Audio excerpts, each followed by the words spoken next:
the bell tolls, it tolls for thee. Today it tolls for two teams, but for another two, the dream will die. It is the Grip and Rip Baseball League playoffs, and it is Eliminator Sunday. We've got two games on tap for you today at high noon. It's the Ozark Mountain Ducks taking on the Republic Locos. At 3 o'clock, the Branson Showmen face the Springfield Metropolitans. The Moon City Mavericks and the Nixa Suckers, the GRBL's respective divisional champions, wait in the wings. They'll be in action next Sunday in the semifinals, taking on the winners in today's playoff doubleheader. Hello once again, everybody. I'm Rance. We welcome you into a sunny and almost, I would say, unseasonably warm U.S. Baseball Park in Ozark, Missouri, the home to the Grip and Rip Baseball League, the premier men's amateur league in the Midwest. The site-specific league has been going strong here in Ozark, Missouri since it was founded in 2016. It's in its 8th season, and just 2 weeks from today, on Sunday, October the 22nd, the Howard Bell Trophy will be awarded for just the 8th time in 8 fantastic seasons. And for a precious few, the winning 15 players will have their names etched on that trophy, the names their parents gave them, I should say, etched on that trophy, where they will live in immortality forever. And for everyone else, the dream comes to a conclusion, at least for the winter, and they'll have to wait for 2024 to try again. So the Ozark Mountain Ducks and the Republic Locos, very, very interesting matchup. Locos come into today's contest 4 wins against 3 defeats through the regular season. They had a 4-game winning streak that met its unfortunate demise on the final day of the regular season. On the other side of it, the plucky Ozark Mountain Ducks, 2-5, have never been at full strength due to injuries, and they've had obvious signs of some team chemistry shortcomings along the way. But in talking with their manager, Austin Kendrick, prior to this game, he said this is the absolute closest the Ozark Mountain Ducks have been to full strength all season long. I'm looking forward to throwing everything we got and seeing what we can do. It's also another chapter in the battle of the best friends, Austin Kendrick and Chris Mesa. How close are these guys? They've been friends since they were both in college at Missouri State University, and Mesa was a groomsman in Austin Kendrick's wedding. So their bond runs deep, but today they are absolutely adversaries, and I can tell you from visiting with both of them, there is nothing they enjoy more than collecting victories over their respective good buddy on the baseball diamond. Starting pitchers today, the Republic Locos, the home team on the board, are going to go with rookie right-hander Ethan Stenger, the 6'5" St. Louis native who went to Melville High School and then played college baseball at Missouri Southern State University. That's where he finished out his career in 2012, where he had a 3.99 ERA across 70 innings pitched in his final 2 years. So far for the Republic Locos in 2023, Stenger has been very good. 19 innings pitched, 6 earned runs on 22 hits. He has struck out 21 batters and walked 7, so the strikeout to walk ratio at 3-1 exactly for Ethan Stenger. He's got a 3.38 ERA coming into today's game. And how excited is Ethan Stenger for his first Grip and Rip League playoff appearance? I can tell you, he was absolutely the first ball player to arrive at the park today. He was here at about 10:30 this morning, got out, got stretched by himself, had just about 20 minutes where he had the dugout and the field and the bullpen all to his lonesome. So he was sort of enjoying that quiet time, about a quiet 20 minutes before anyone else arrived. So Stenger should be the most focused and perhaps driven Ethan Stenger we have seen all year, and that's saying a lot. Opposite Stenger for the Mountain Ducks, it'll be Seth Burns, the right-handed cattle farmer out of Sleeper, Missouri. He played his college baseball at Evangel University in Springfield. That's at the NAIA level. Burns has been streaky, to put it mildly, all season long. This is Seth's 4th year in total in the Grip and Rip League. His rookie year was 2020.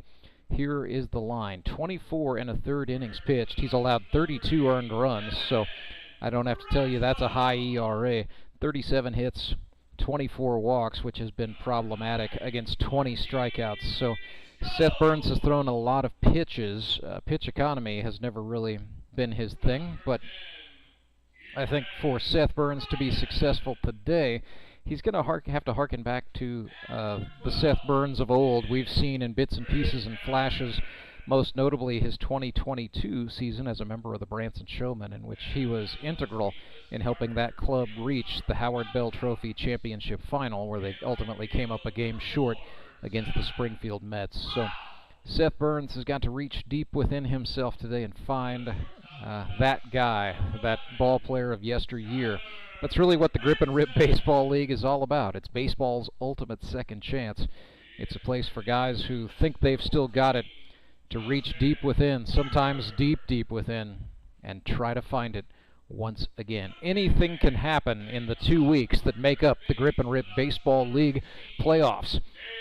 2022 was the first time ever since the league went to the 6-team format that we had seen 2 teams come all the way from this weekend, this eliminator weekend, to reach the final. But both the Springfield Metropolitans and the Branson Showmen were not divisional champions, but they were there when it counted at the end. They won their eliminators.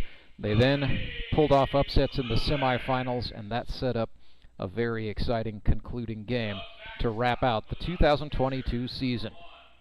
So the Moon City Mavericks are watching and waiting to see what happens in this one, as are the Nixa Suckers. The Mavericks ended up winning the GRBL North Division with a 4-3 record, but pulled it off on tiebreaker in large part due to 2 wins over the Republic Locos that we're about to see. Meanwhile, the Nixa Suckers were 4-3. But managed to get wins over both the Mountain Ducks and the Branson Showmen as the season went on. And they had the South Division locked up for a long time, stubbed their toes a week ago, and also walked into the buzzsaw that was the Branson Showmen's Tyler Abma. So the Suckers have the very rare and perhaps unfortunate distinction of suffering a loss on the final day of the regular season. With the bye, they've got to sit at home and rest on their laurels today, and they will then come into action next Sunday in the semifinals on a 2-week layoff. But both the Mavericks and the Suckers, I can tell you, are not sitting around loafing. Matter of fact, the Mavericks had a team workout out on the turf here at U.S. Baseball Park this morning, so they were training at the Marucci Clubhouse Midwest indoor facility, and then some of the guys got out in the field and threw the ball around as well. So Daniel England's Moon City Mavericks are waiting in the wings, and they're going to try to get it done next week. If the Ozark Mountain Ducks at the 6th seed win this game today, they will play their arch rivals from Christian County, the Nixa Suckers, next week. If the Locos, as the 3 seed, win this game, they will be in a matchup against the Moon City Mavericks a Sunday from now. Don't forget, later today at 3 o'clock, we've still got the Branson Showmen and the Springfield Metropolitans. That's the 4-seed versus 5-seed game, and that's coming up later today at 3. Probable starting pitchers for that one: Chris Matlock for the Mets against Cole Rourke for the Branson Showmen. Right now, let's take a look at the weather forecast as the teams are being introduced. It is about 63 degrees right now in Ozark, Missouri. Sunny skies. Really nothing to speak of in the way of clouds in the sky. So it's going to be sunny. The field's very dry. It's going to play fast. You should see true bounces all the way. Temperature will warm up to 69 degrees. And winds are out of the west-southwest today at about 13 miles per hour. That is about the windiest weather we have seen in a while. It's going to be more or less a right field, blowing in from right field, or even a crosswind blowing across the diamond from first to third, which is a little bit unusual. But we'll see how everyone's able to adjust. Maybe want to keep our eye on fly balls out to right field.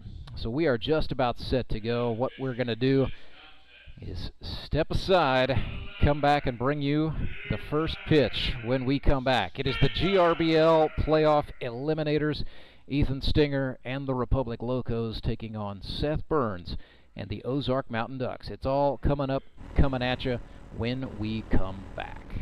Support local, give local. We hear it all the time, and when it comes to blood donation, there's an easy way to make sure your gift is being used in your community. Donors with Community Blood Center of the Ozarks provide every drop of blood, platelets, and convalescent plasma to patients in over 40 area hospitals. How do I know why that's important? Because my youngest daughter, Joselina, is alive today thanks to local blood donors. Find out how you can help at cbco.org. Local donors, local patients. That's the Community Blood Center of the Ozarks difference. Acme Towing Company. That's too far away. Let Henry's do it. Nah, we're ready to close. Let Henry's do it. Henry's is ready to take your call right now. From compacts to semis, Henry is here to help 24/7. Save yourself the hassle and make us your first call. Henry's gets there fast, offering multiple locations to serve the Ozarks. When you're stuck on the side of the road, make the right call. Let Henry do it. Redline Athletics is the Ozarks' #1 youth sports performance training center. Redline uses the latest in technology, equipment, and techniques to help kids ages 8 to 18 prepare for competition in all sports, with our #1 goal to make them a better athlete first. Redline Athletics now offers team training. Bring your full squad in for workouts with our professional staff and boost their speed, strength, agility, and skills. Train like a pro at Redline Athletics, located in Southeast Springfield, just off James River Freeway in South Glenstone.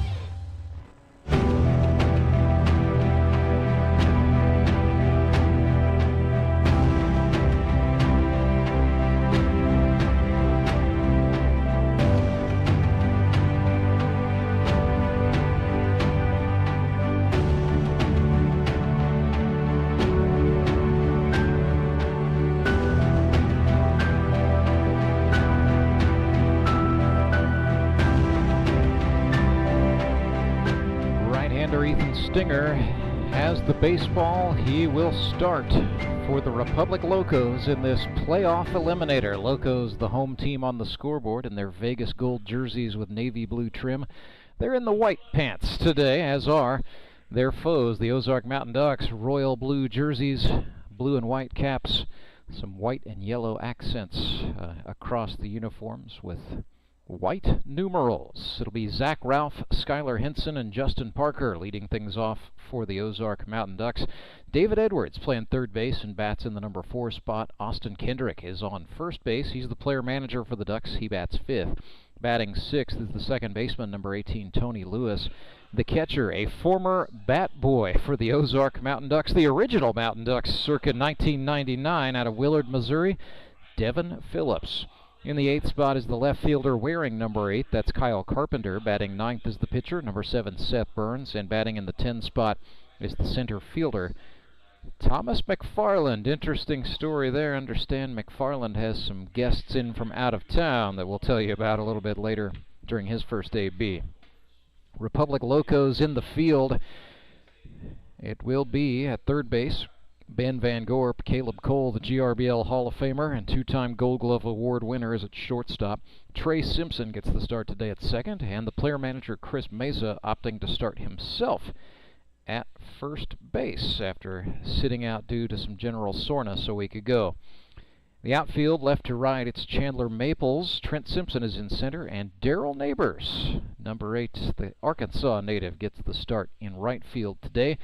Battery behind the plate will be third-year catcher, originally from Woodstock, Georgia, Cole Hazelhorst, and the mound man from St. Louis, Missouri, where he went to Melville High School. Started out his college career with 2 years at Southwest Baptist University and finished out at Missouri Southern State University. He now lives in Lamar, Missouri, where he got ready for this season by throwing pitches into a hay bale. Ethan Stenger. Zach Ralph steps into the right-handed batter's box. First pitch from Stenger is a strike thrown at 12:09 p.m. and this playoff eliminator is underway. 0-1 to Zach Ralph, Springfield, Missouri native.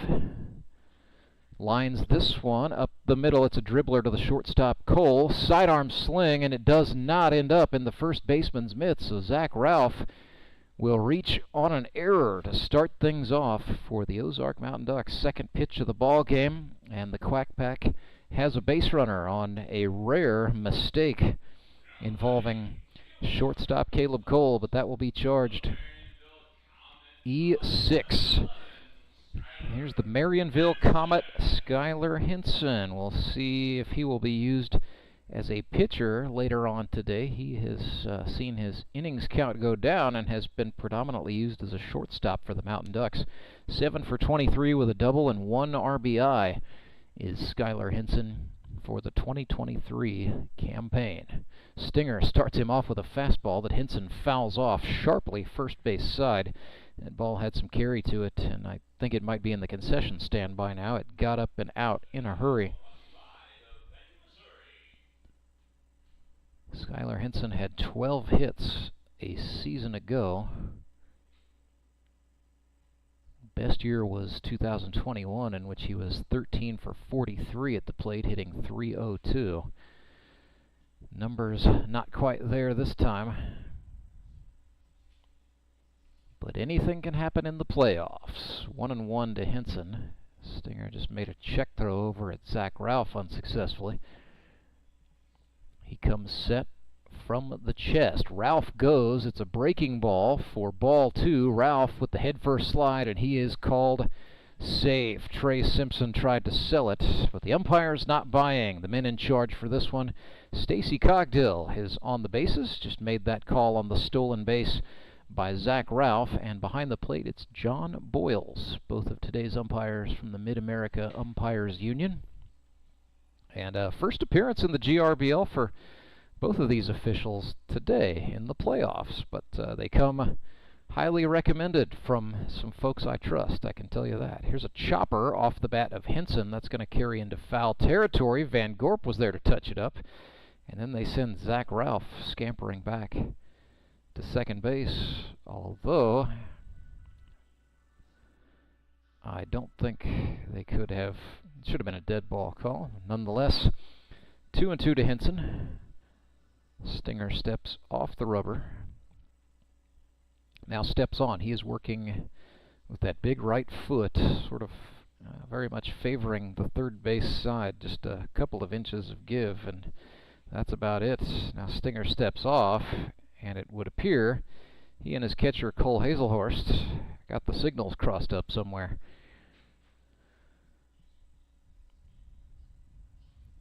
So just a quick chat. Hazelhorst heads back behind the dish.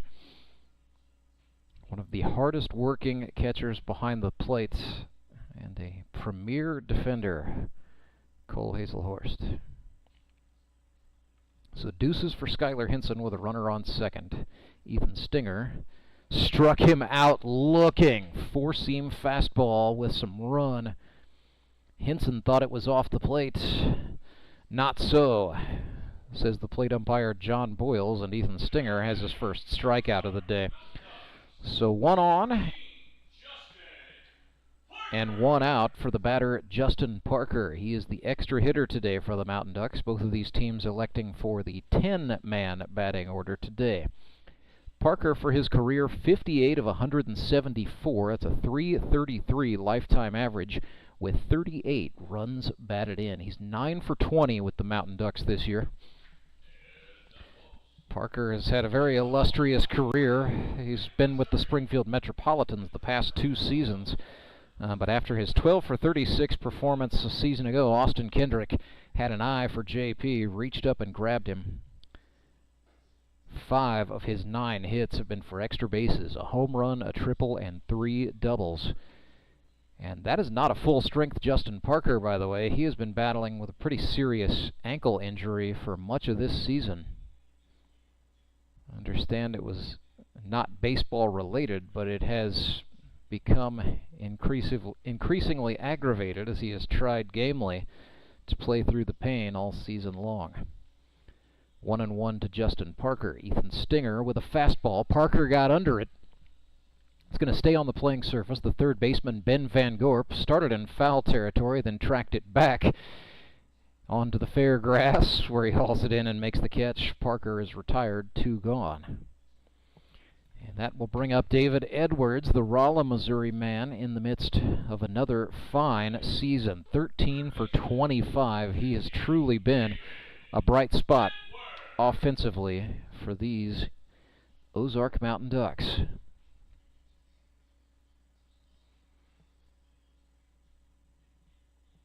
David Edwards, now with 38 hits in his 3-year grip and rip career.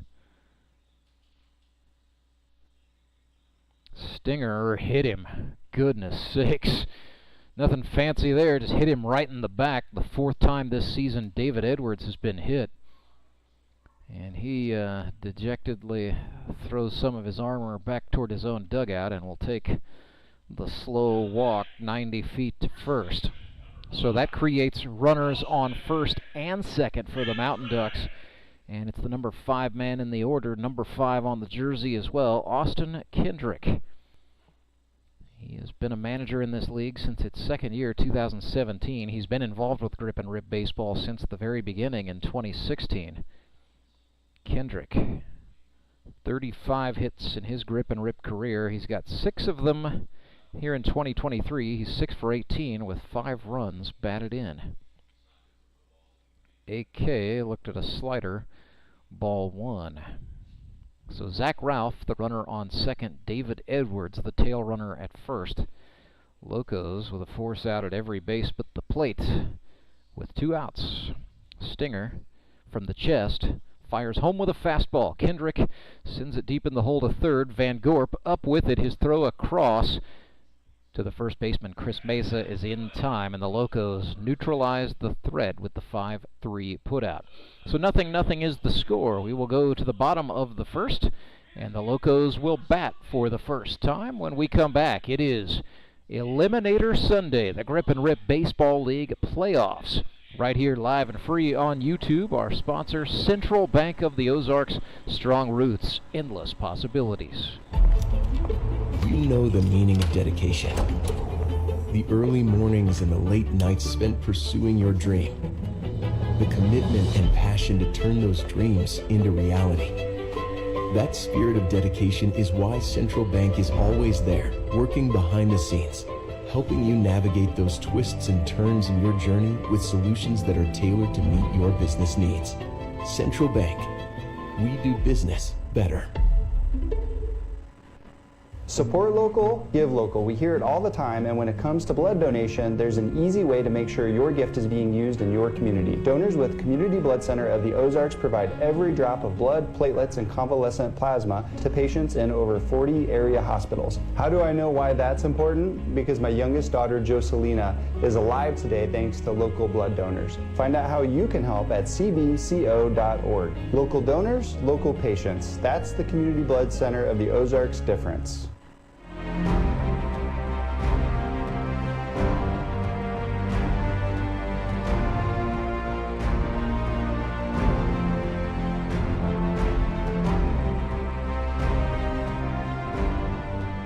Scoreless at U.S. Baseball Park in Ozark, Missouri. The Republic Locos are the home team, and they come to bat in the bottom of the first inning. They will lead things off with their center fielder out of Waynesville, Missouri, Trent Simpson. Batting second is the third baseman, Ben Van Gorp.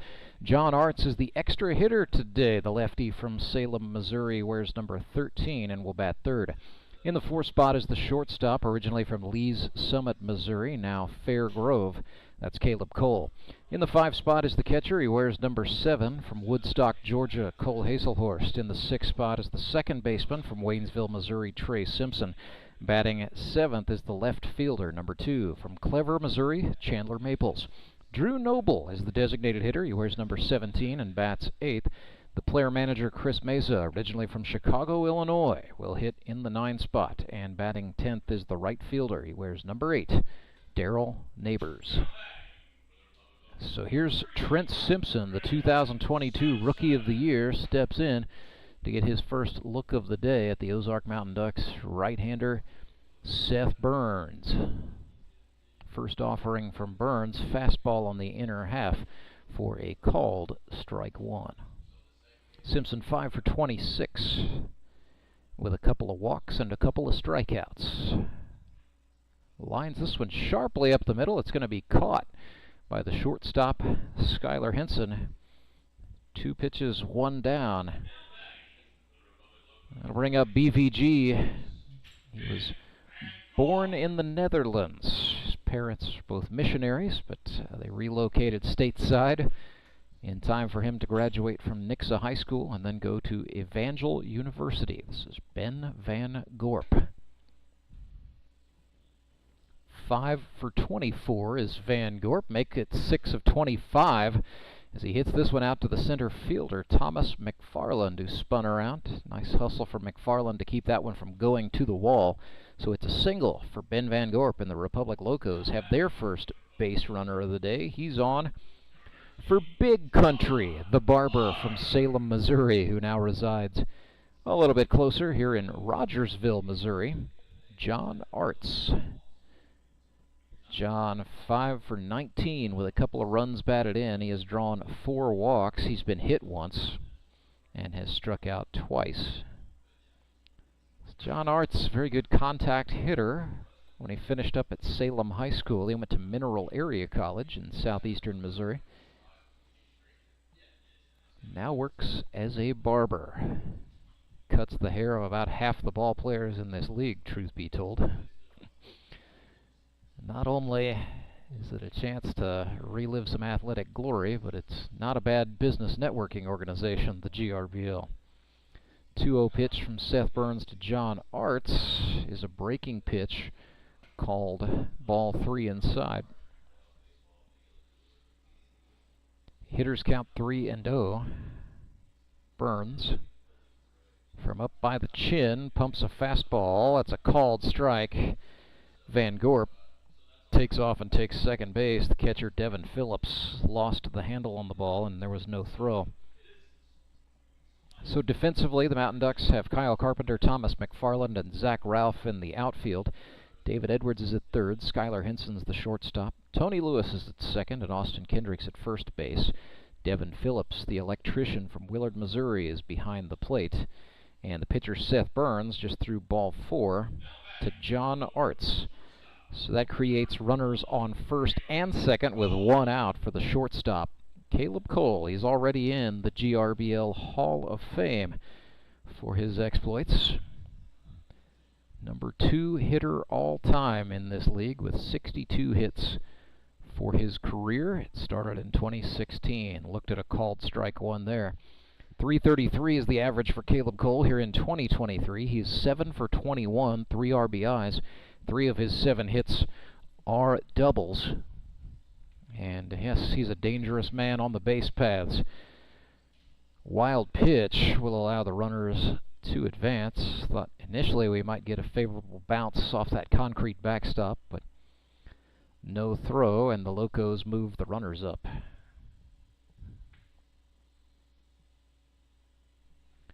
So 1-1 for Caleb Cole with 1 out. Seth Burns threw that one high and tight. 2-1.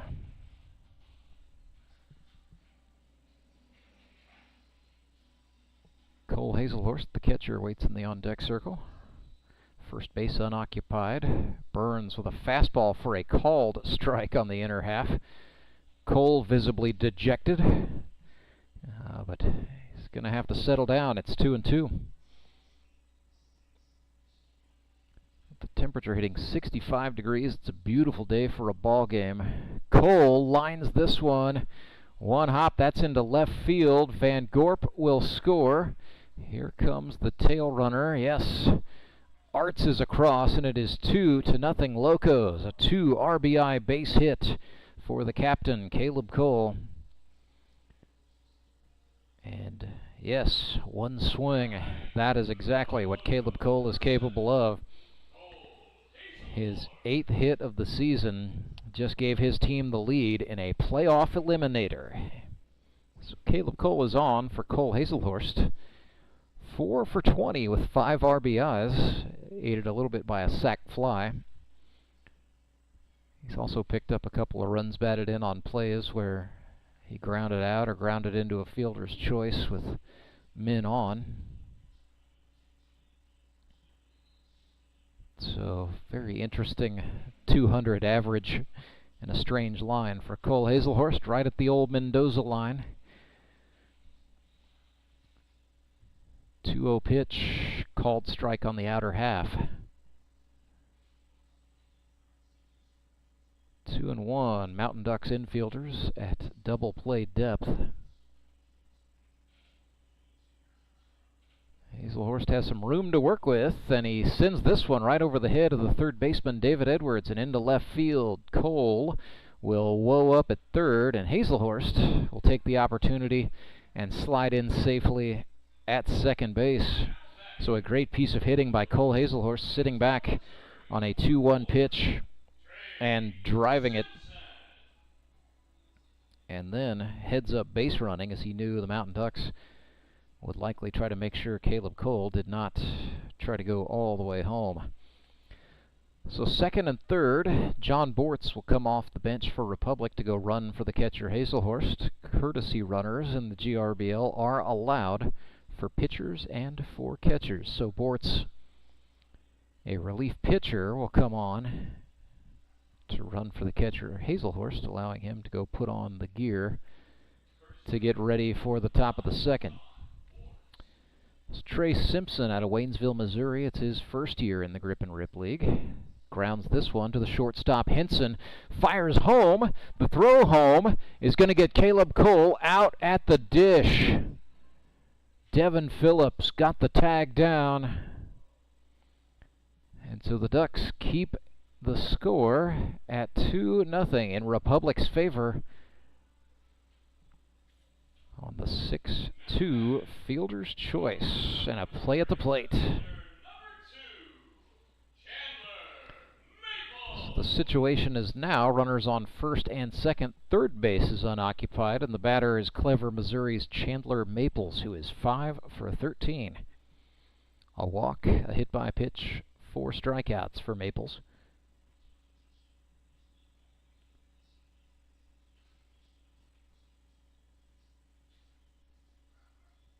Broke into the league in 2018. This is his 5th year.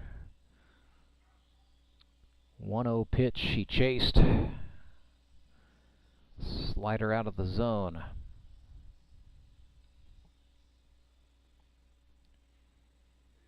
Maples normally pretty aggressive, likes to swing at first offerings. But if that's not there, as is the case with this at-bat against Burns, generally his plate vision's pretty good, and we may see him opt to work a 2-1 here. Seth comes at him high. It's 3-1. Maples read that one well, so he's worked himself into a 3-1 count with 2 on and 2 out. Burns comes set from up by the chin. Fires that one outside. Maples took all the way and will draw the walk. So that loads him up for Drew Noble, a rookie who resides in Aurora, Missouri. Often Petroleum is his sponsor. They've been feeding us a pretty steady stream of talent from the lands west of Springfield, Missouri. Drew Noble, 4 for 16 on the campaign, 4 runs batted in. He's got a double, and has really been coming on with the bat in his hand as the season has progressed. 31 years old. Watched that one run in. Been away from baseball for a while. Played some slow pitch softball, but it is definitely not the same game. 1-1, swung on and chased. Noble was a junior college player who came to Missouri to go to Missouri Southern State in Joplin. Finished out his college career in 2014, so it's been a while. The 1-2, Burns tried a changeup that was up and out of the zone. Deuces wild, bases loaded, 2 balls, 2 strikes, 2 outs. Seth sets up from the belt, winds and fires. It's a breaking ball. Noble lifts it. It's tailing down. That will get down. Base hit. Drew Noble drives in 2. It is now 4-0 for the Locos. Just a patient piece of hitting there from Drew Noble. Read that breaking ball.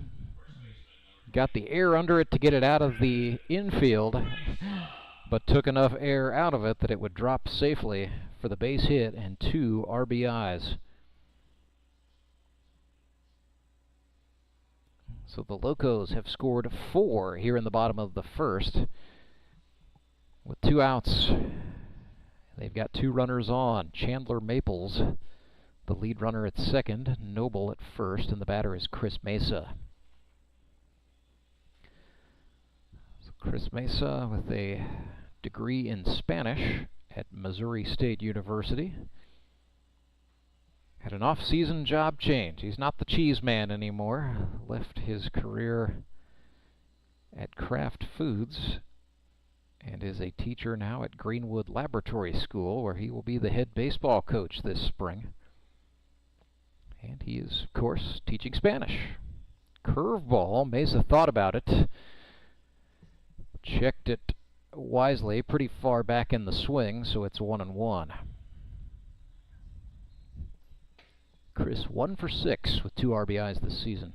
Fastball swung on, missed.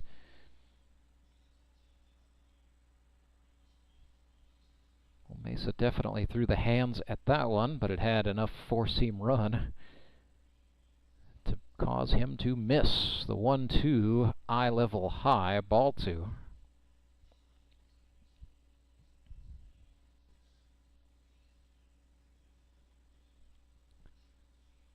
Mesa, another member of the original 60, the first 60 players on GRBL rosters in 2016. Down on strikes he goes there, so Seth Burns gets out of the inning, but not before Republic does some damage. The Locos lead 4-0.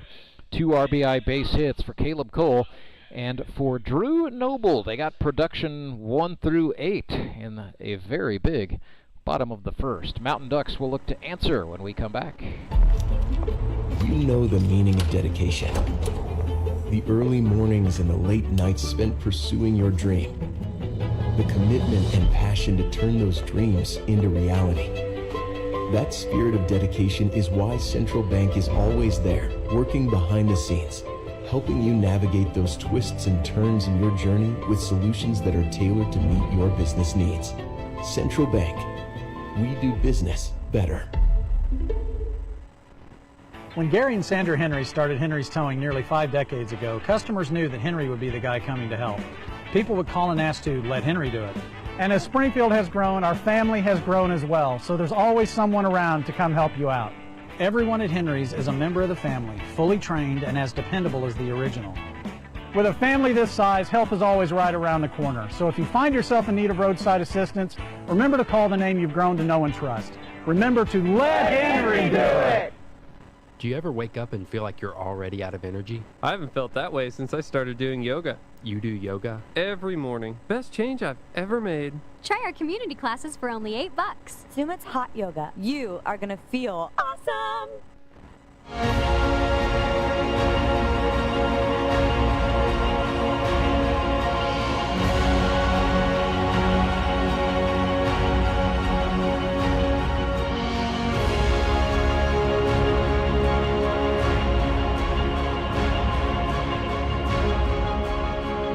So the Locos scored 4 in the first inning of this Grip and Rip Baseball League playoff eliminator.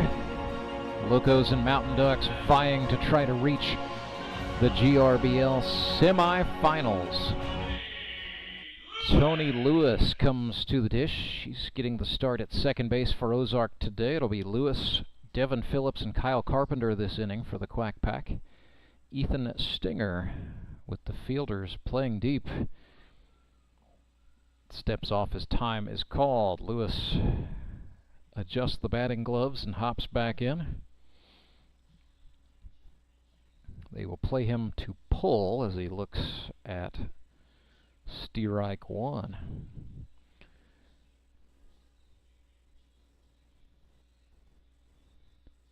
Tony swings and chops this one, foul, so he's quickly behind here, 0-2. Well, Mila and Jack simply know him as Dad. Out here, we know him as the Godfather. He's the guy that got this all started, founding the Grip and Rip League in 2016. And it has been a meteoric rise ever since. The 0-2 from Stinger swung on and missed.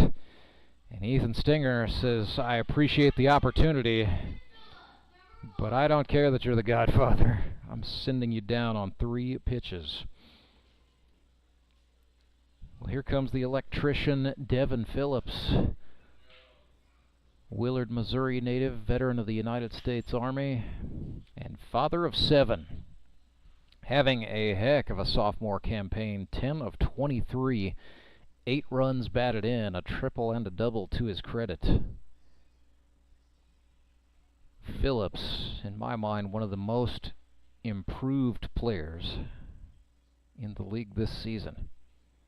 He was pretty good as a rookie. He's been very good in his second year. I looked at ball 2 outside. He's ahead of Ethan Stenger, 2-0.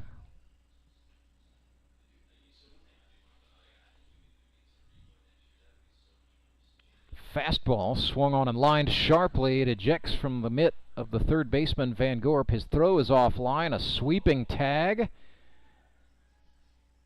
And he got him. So the Republic Locos avoid catastrophe and get the out on a 5-3. Some slick glove work from their first baseman, Chris Mesa. And here's Kyle Carpenter.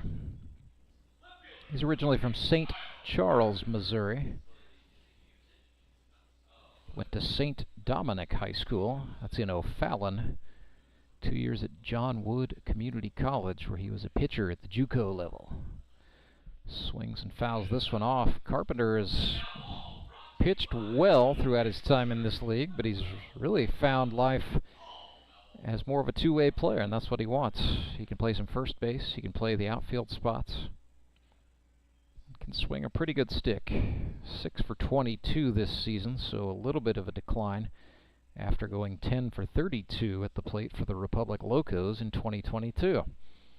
Third year in the league, third club for Kyle Carpenter. That's not a knock on him, it's more of a compliment. This Ozark Mountain Ducks manager Austin Kendrick said, you know, I got tired of Kyle Carpenter making big plays against me, and so I wanted to make sure I got him in the draft, and he did. 1-2, that was a pitch out. Nobody on, not sure what that was about really, other than perhaps effort on the part of Cole Hazelhorst to get Carpenter to chase. Counts even, 2-2. Carpenter with a big open left-handed stance. Stenger comes home, that's a fastball high. Count is full.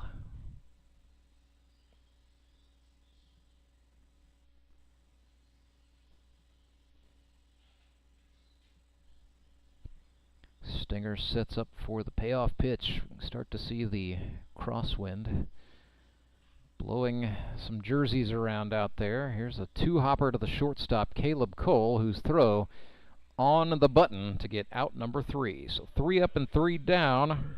Mountain Ducks go quietly in the top of the second, and the Republic Locos lead this one 4-0. Bottom of the second is right after this. Acme Towing Company. That's too far away. Let Henry's do it. Nah, we're ready to close. Let Henry's do it. Henry's is ready to take your call right now. From compacts to semis, Henry is here to help 24/7. Save yourself the hassle and make us your first call. Henry's gets there fast, offering multiple locations to serve the Ozarks. When you're stuck on the side of the road, make the right call. Let Henry do it. Support local, give local. We hear it all the time, and when it comes to blood donation, there's an easy way to make sure your gift is being used in your community. Donors with Community Blood Center of the Ozarks provide every drop of blood, platelets, and convalescent plasma to patients in over 40 area hospitals. How do I know why that's important? Because my youngest daughter, Joselina, is alive today thanks to local blood donors. Find out how you can help at cbco.org. Local donors, local patients. That's the Community Blood Center of the Ozarks difference.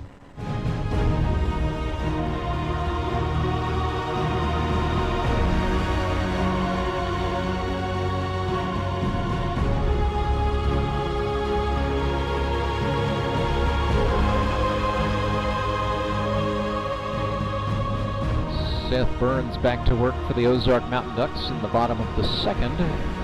They trail the Republic Locos 4-0 in this GRBL playoff eliminator. Don't forget, coming up today at 3, it's the Branson Showmen and the Springfield Metropolitans in the game between the number 5 seed and the number 4 seed. The top seeds are the Nixa Suckers at the 1. They're the South Division champions. And the North Division champs, the Moon City Mavericks, have the number 2 overall seed in the playoffs. Semifinals will be set according to seeding, so the flexible bracket, if you will. Daryl Neighbors, the right fielder, is the batter for the Locos, getting the start today. Burns throws a 1-0 pitch. The Neighbors touched foul. So Daryl Neighbors, originally from Cedarville, Arkansas, now resides in Springfield, Missouri, 34 years old, a medical assistant. Works for Missouri State University. Swings and flares this one foul. Previously worked in the Mercy Health System in Springfield. He was an all-state center fielder in high school at Cedarville, Arkansas, then went to Southwestern Assemblies of God University in Waxahachie, Texas. Down 1-2 in the count after that foul ball. Burns tried the curve. No, missed inside. Daryl coaches a little bit of youth softball for a club here in Ozark, Missouri, called the Ambush. So ball 3 was down, and the count to Daryl Neighbors, the right fielder, is full. Number 8 steps back into the batter's box, slightly closed right-handed batting stance. Burns put that one over the plate. Neighbors was early, and he chopped it foul down the third base line. Mountain Ducks have some activity in the left field bullpen. Way down the line, where the American flag is blowing in that westerly breeze. Left-handed Devin Braswell up, getting loose. Payoff pitch to Neighbors. He took it. Ball 4. So Neighbors is on. Back to the top of the order go the Republic Locos. Trent Simpson comes to the dish for the second time today. 0 for 1. That makes him 5 for 27 for the campaign. Lined out to the shortstop. First time up. Mountain Ducks at double play depth on the infield. Playing pretty straight away in the outfield as well.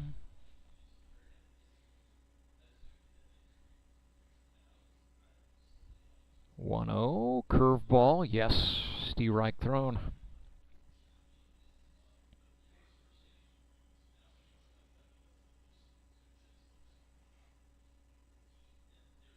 Seth Burns trying to settle down and just mix pitches.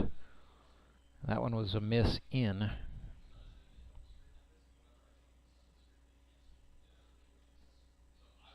Gave up 4 hits in the first inning.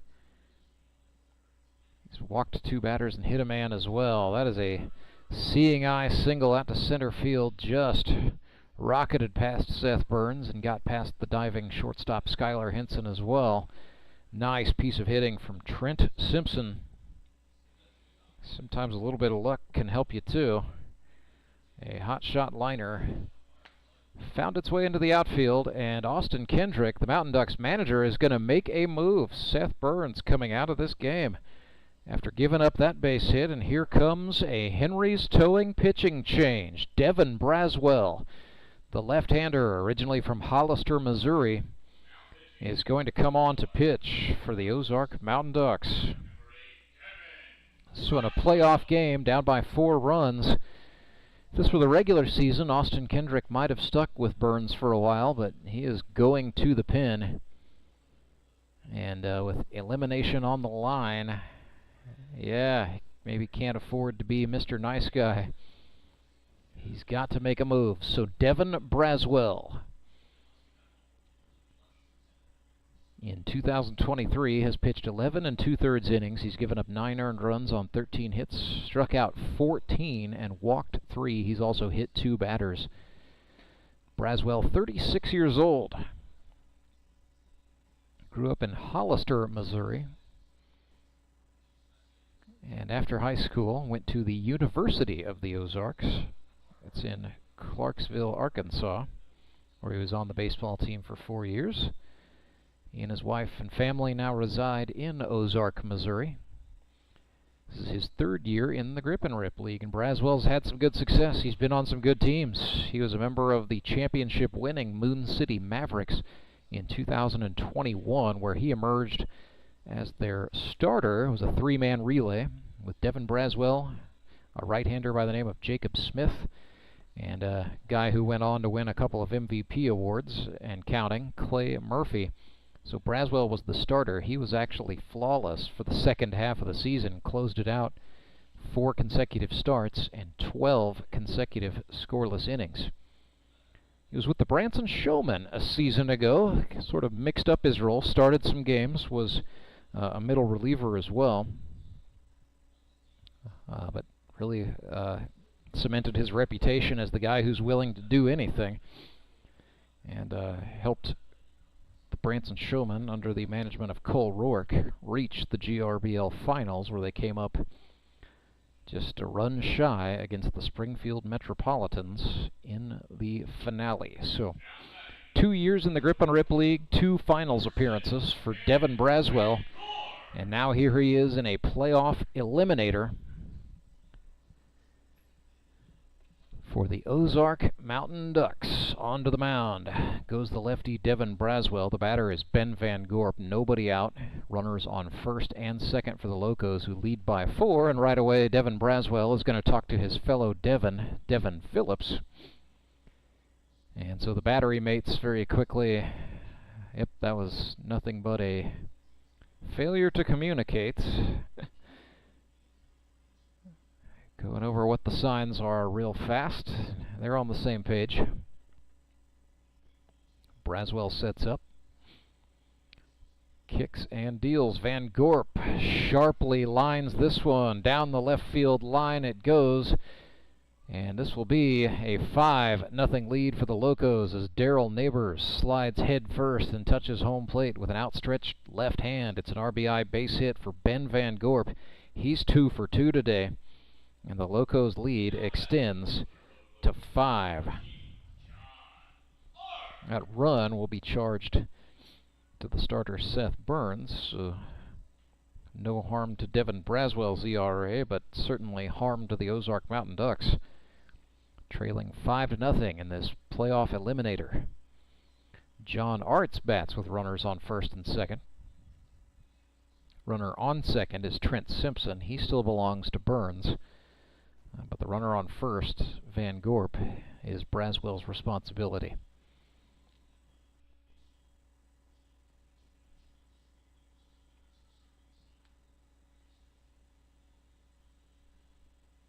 Braswell kicks and deals. Arts reaches out. This is way up in the air into foul territory on the third base side, and David Edwards is there to make the grab. Runners didn't leave the bags. And it's 1 down.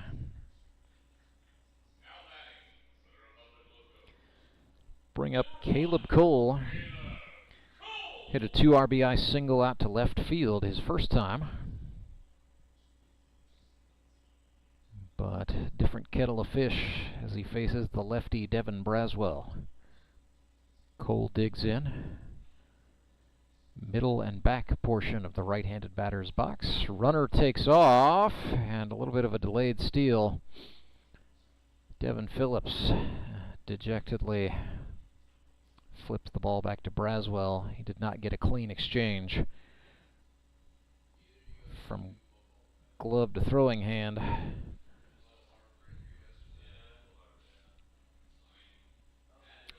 So 1-0 count, runners on second and third, first base unoccupied for Republic, and Caleb Cole puts this one in the air into shallow right center. Zach Ralph, the right fielder, runs in. His throw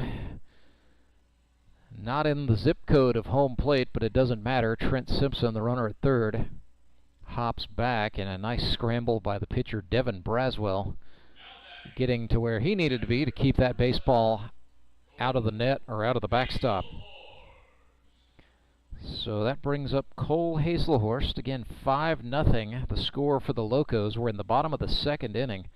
Republic has absolutely pounced on the Mountain Ducks. Cole Hazelhorst is 1 for 1. Single out to left. And then advanced to second base on a throw. Wallops this one into deep left field. Carpenter is back. That is off the wall. 2 runs will score. A 2 RBI double off the bat of Cole Hazelhorst makes it 7-0 for the Locos. That is a ball that would have been a home run had we been playing just about any other ballpark in the Springfield metro area. But that cruel and unforgiving 16-foot outfield wall stopped Cole Hazelhorst from getting the round tripper, although I am sure he'll be happy with that 2 RBI double. And the result is now a 7-run advantage for the Locos. Trey Simpson is the batter, grounded into a fielder's choice last time, I should say. Braswell started him off with a fastball, low ball 1.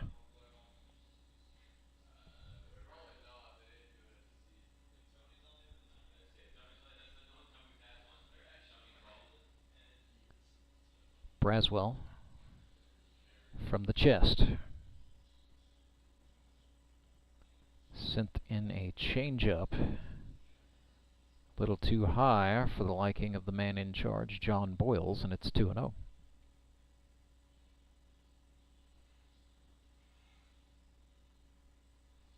Braswell brought the fastball down in the zone that time. Trey Simpson reached out and spoiled it over the net, foul.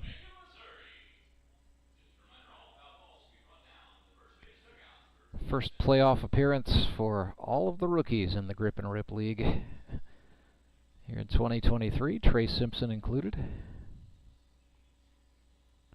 2-1 breaking ball, grounded softly to the second baseman. Lewis got the throw over to Kendrick in time, and the inning is over, but not before the Republic Locos put a big 3-spot on the board. RBIs for Ben Van Gorp and Cole Hazelhorst.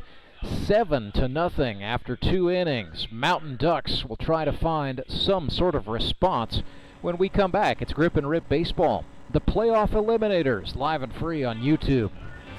I'm Nicole Cartmel with the Bank of Missouri. Whether you're looking to pay bills or make a big purchase, sometimes you need cash quickly to take that next step.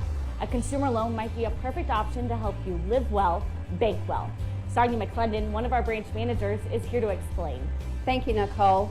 We provide personal consumer loans for almost any purpose, from building your credit to financing that new car. We offer competitive rates, and decisions are made locally so we can get you the money that you need quickly. But what makes our consumer loans unique is that personal touch. For example, I recently worked with a customer to secure a loan for a horse trailer. He could have went elsewhere, but he chose to work with his bank because of that personal relationship that we've built with him. Being able to work with your personal banker that you know and trust makes a big difference. That's right, because we work with our customers to help them live well, bank well. Get started at bankofmissouri.com.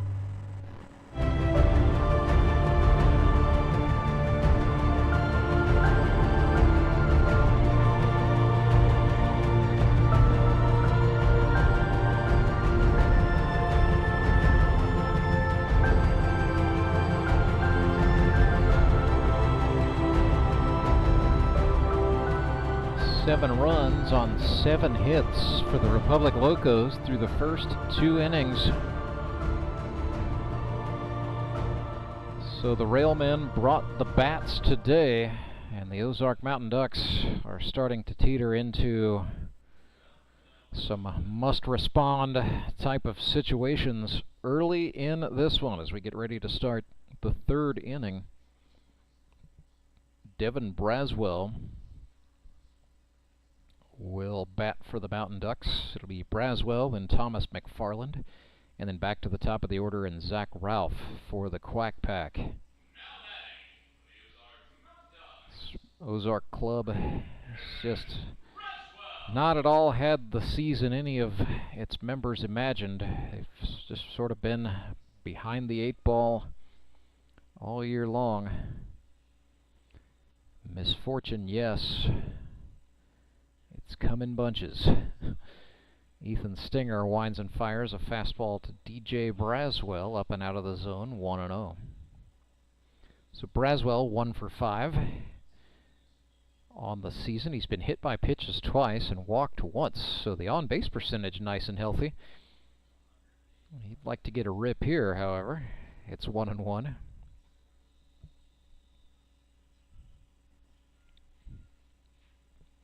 Stenger back to the heat.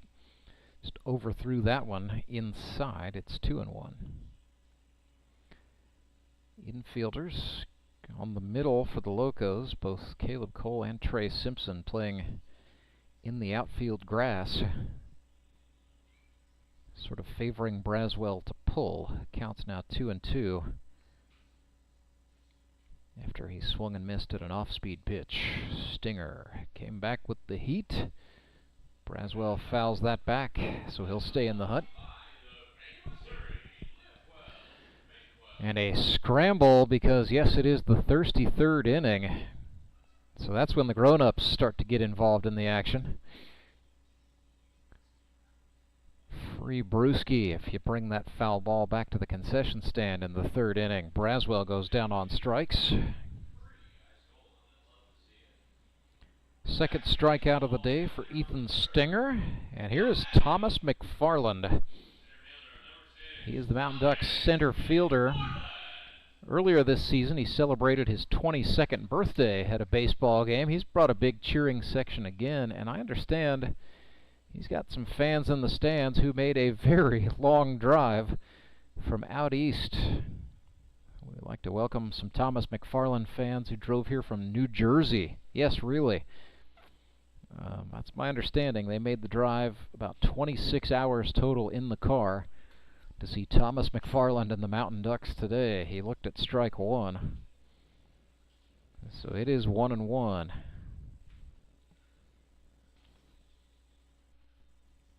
Stenger throws him a heater, and McFarland absolutely chased it. Maryland Heights, Missouri native, is 4 for 18 for the campaign. But number one when it comes to bringing in new GRBL fans. Stenger missed way out that time.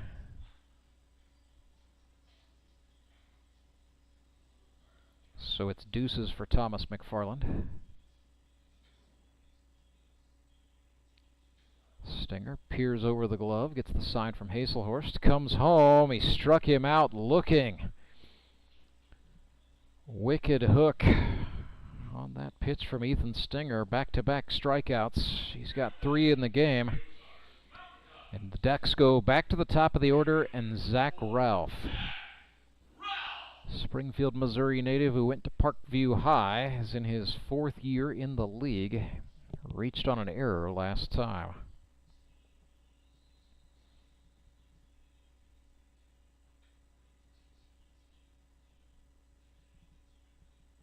Zach Ralph, heck of a ball player, can play just about any position on the diamond. He's getting the start in right today, but usually gets plugged in as substitutions occur and as different players get moved to the pitcher's mound. Best position's probably third base, actually. Here's the 2-0. Looked at a strike there, did Zach Ralph, the computer IT worker. Hops back in, 2-1. Stenger, that had a lot of zip on it, but it was low out of the hand all the way. Ralph read it nicely and is ahead, 3 balls and a strike.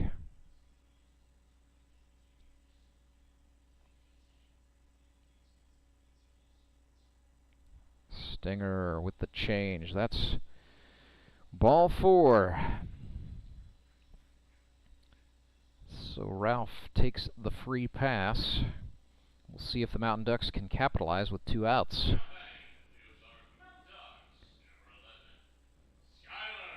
Skyler Henson struck out looking first time up. So he is now 7 for 24 for the season. Marionville, Missouri native, went to North Arkansas College for 1 year and then played for 3 seasons at the University of Arkansas Pine Bluff. NCAA Division I school.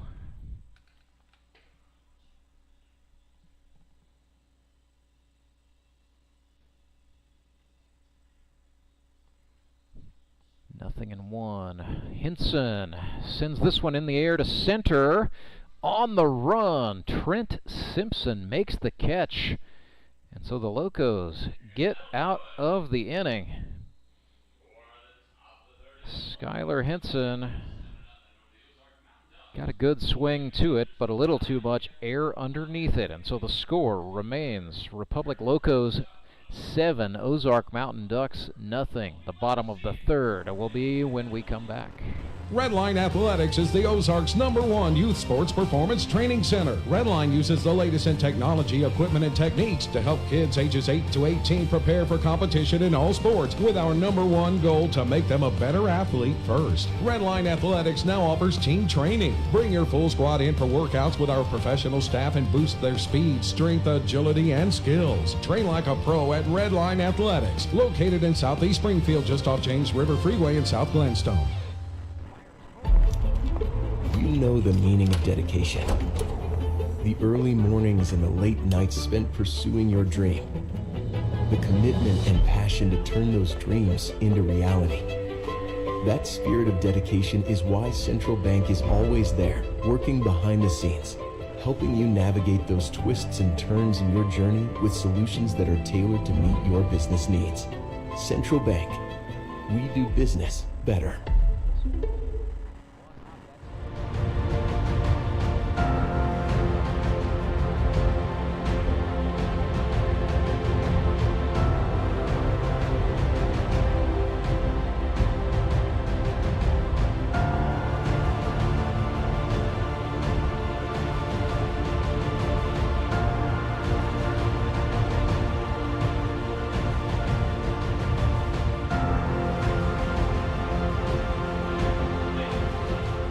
Maples steps in for the Republic Locos. They lead 7-0 in this playoff eliminator.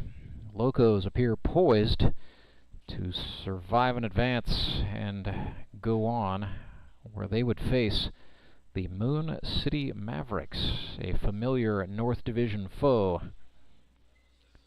Mavericks hold a 2-0 advantage over the Locos this season. That's why Republic is playing today, and Moon City is the North Division champs with the bye. Came down to head-to-head as all 3 teams in the North finished 4-3. Mavericks had tie-breaking criteria over both the Republic Locos and the Springfield Metropolitans. Mets will be in action today at 3 against the Branson Showmen. On to more pressing matters. Chandler Maples swings and fouls that one back. Into the second deck. And yes, the scramble for that thirsty 3rd inning foul ball. Chandler Maples just gifted somebody a brewski.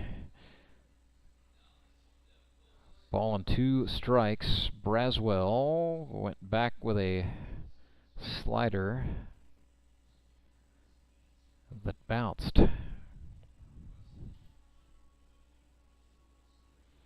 So 2-2 to Chandler Bats. Just started a new career for himself in the off-season as a teacher and a coach at his alma mater, Clever, Missouri.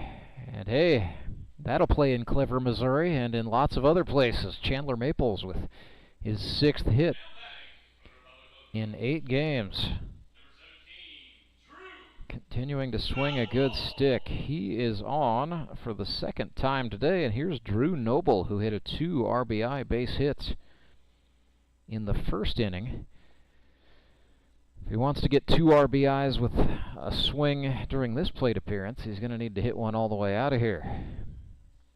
Nonetheless, the rookie Drew Noble out of Aurora, Missouri, is really hitting well.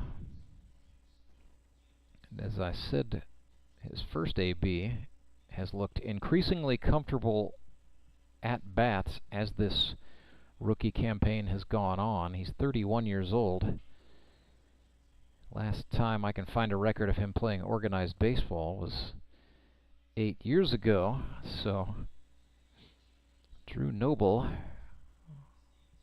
as a lot of rookies are wont to do, coming on strong as he gets more and more time back in the game.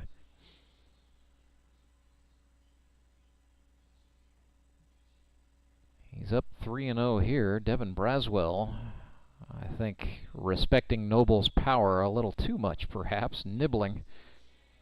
Came back over. That was just a get-me-over pitch for a called strike, and Noble was taking all the way, so it's now 3-1. Maples takes a 3-step lead off of first. Braswell came back with a slider. Noble lifts it in the air to shallow right. Zach Ralph had to scoot, but he made the grab and got the out. That'll bring up player manager Chris Mesa with 1 on and 1 out. Chris grew up on the south side of Chicago, Illinois, when he finished high school. Spent 2 years playing junior college ball at the College of DuPage in the Chicago suburbs. Never was really entirely healthy, had a combination of knee, ankle, and arm injuries as a college player. Ended up finishing his junior college time and came to Springfield, Missouri to go to Missouri State University, where he was a student first and foremost, but he did play some club baseball. That's where he met and made friendships with some other GRBL greats, Austin Kendrick from the Mountain Ducks and Tyler Jones from the Nixa Suckers among them. And it was those friendships, a big reason why Chris Mesa has been a mainstay in grip and rip baseball since the beginning. Became the Locos manager in 2020. He's behind here 1-2 against Devin Braswell, who winds and fires a heater. Mesa puts this one in the air to left. Carpenter on the run, and he won't get there. This is going to get to the wall. Maples chugging and burning. They're going to send him from third. Mountain Ducks let it go. It's an RBI double for Chris Mesa. Signals for the train horn standing on second base. That has become the Locos' signature celebration for a double. And a great piece of hitting there from Chris Mesa, swinging and driving a 2-strike pitch. And even with an unfavorable wind, that ball had enough ride to get to the wall. So it is now 8-0 for the Locos. In the third, Braswell starts Darrell Neighbors off with a pitch outside. Neighbors in the 10 spot today, drew a walk his first time.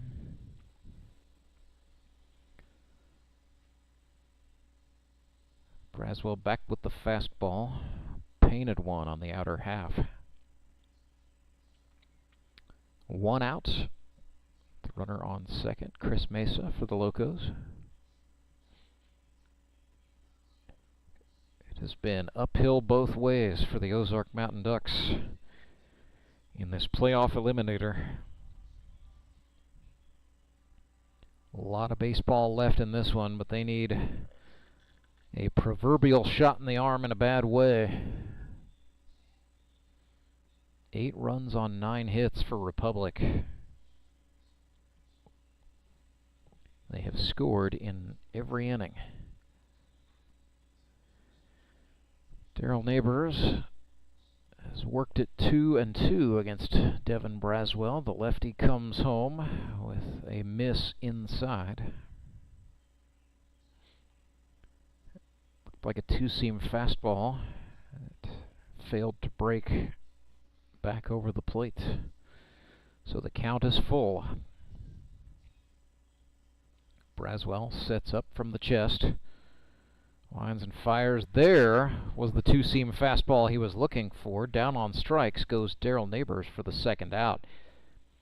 Locos go back to the top. It is Trent Simpson, 1 for 2 on the day with a single. Walks up to a little Billy Squire. Trent Simpson now 6 for 28 for the campaign. It's 214 average. He hit 485 as a rookie with the Locos a season ago. 16 for 33 and a plus defender. He was the club's franchise player. Now that was a franchise-like hit as he sent that one out into right. Runner will go. That's Tolbert running for Mesa. And he is now caught in a pickle. Diving back for third. No chance as David Edwards got the tag on his back. And that will end the inning. Simpson did his part, but the runner Tolbert overcommitted and got caught doing it. So Republic scores a run. Got 3 hits that inning, including an RBI double off the bat of Chris Mesa. And so it is Republic Locos 8, Ozark Mountain Ducks nothing. We go to the 4th. If you and I knew plumbing, you and I would never need to call United Plumbing, UNITED. But you and I can't fix a pipe or a faucet filled with lime, so we always call United and they're there right on time. You and I once tried it, then decided to call United, treating you and I the way you and I would want to be. So call United Plumbing, UNITED. United Plumbing. Acme Towing Company. That's too far away. Let Henry's do it. Nah, we're ready to close. Let Henry's do it. Henry's is ready to take your call right now. From compacts to semis, Henry is here to help 24/7. Save yourself the hassle and make us your first call. Henry's gets there fast, offering multiple locations to serve the Ozarks. When you're stuck on the side of the road, make the right call. Let Henry do it.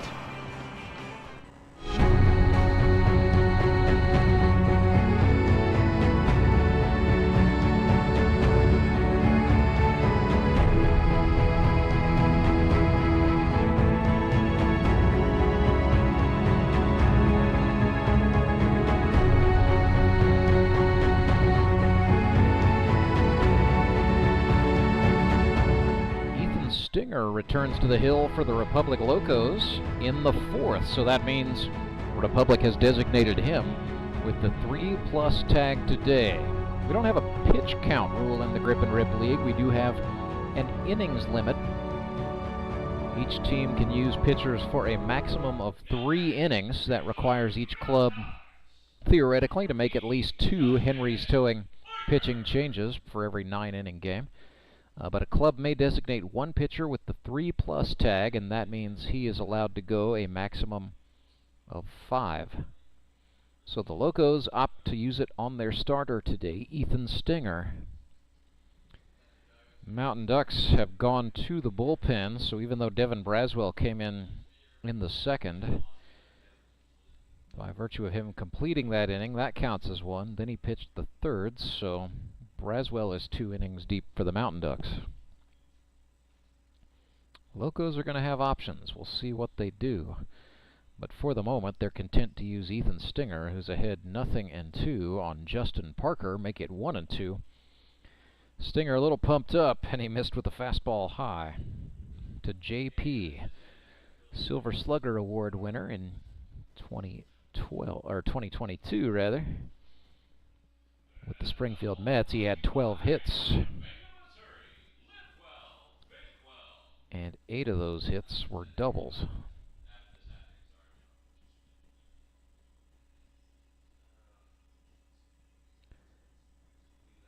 So Parker 9 for 21 as a Mountain Duck. Swings and sends this one to the shortstop Caleb Cole. Back in the hole, but no problem. Baseball got to the first baseman, Todd Tolbert, in time. So not sure what's going on, if this was a planned substitution. Chris Mesa putting Tolbert in for himself. And the Locos are also using Jacob Wright out in right field. Other than that, it stays the same. Maples in left with Trent Simpson in center. Van Gorp is at third. Cole is at shortstop, and Trey Simpson's at second base. Still Cole Hazelhorst behind the dish. And Ethan Stenger pitching to David Edwards for the Mountain Ducks. Edwards took an ugly check, but he was fooled badly on the breaking pitch, 0-1.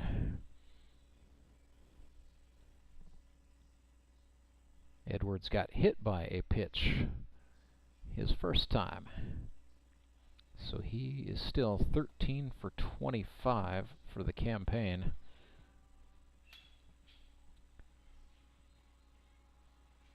However, his on-base percentage sits at .600 as he makes this plate appearance.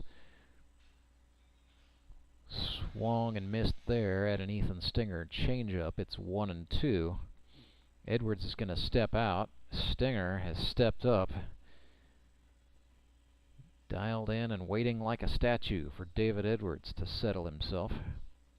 We'll see if Stenger goes back to the heat here. 1-2 pitch. No. That's up and out of the zone. Looked like a fastball, but not a whole lot of command on it. 2-2.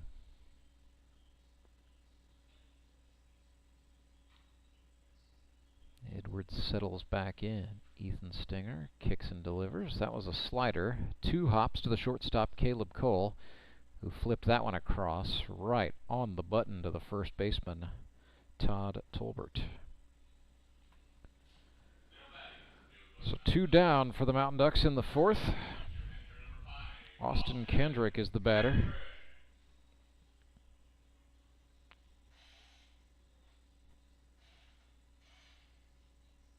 Caleb Cole, the shortstop, he's made 2 assists this inning. He had 8 assists plus 4 line-out grabs and then an assist on a fielder's choice a week ago. He was an exceptionally busy man for the Republic Locos in a 3-1 loss to the Moon City Mavericks. Caleb Cole had a hand in 13 outs in that 9-inning ball game.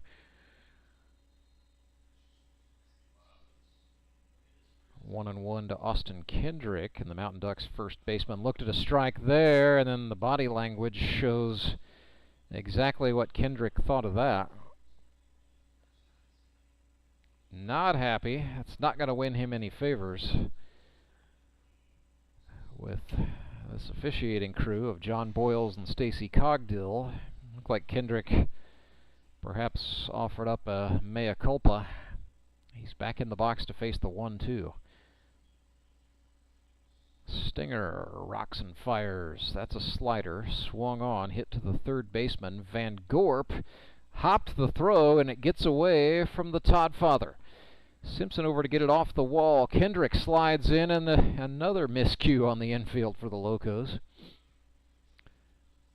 2 mistakes on the same play, and the result is Austin Kendrick standing tall at second base. So he is in scoring position. Mountain Ducks still looking for their first hit, but it is the second time today they have had a man on second base. And when they're down 8-0, this may be just the opportunity they need to at least cut the deficit. It's not quite desperation time yet for Ozark, but one has to feel as though we're getting close. Fielder's playing Lewis to pull. Stenger starts him with a fastball that Lewis swung on and fouled off. That's tailing up into the seats. Take a bounce on the middle concourse, went all the way up and then caromed all the way back down. A little bit of a pinball effect there on the third base side. It's Tony back in. Drury University product, Tony Lewis. Swings and puts this one in the air into left center field. Maples over to get that, and he hauls it in.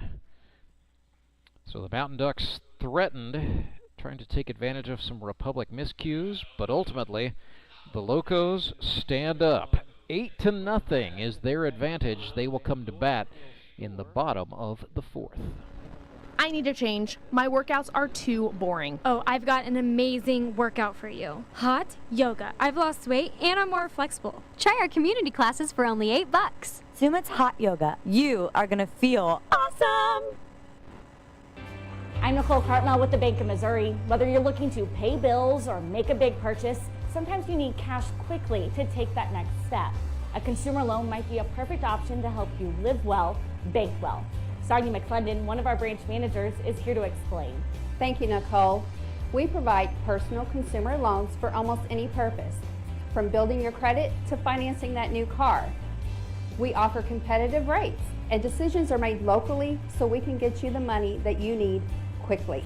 But what makes our consumer loans unique is that personal touch.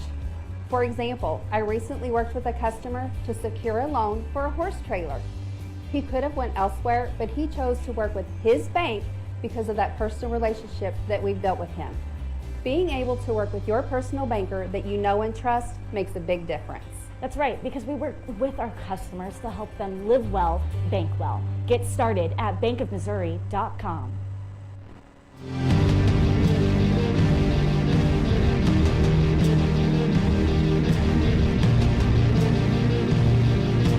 The Ozark Mountain Ducks are going to stick with lefty Devin Braswell. It'll be Van Gorp, Arts, and Caleb Cole for the Republic Locos this inning.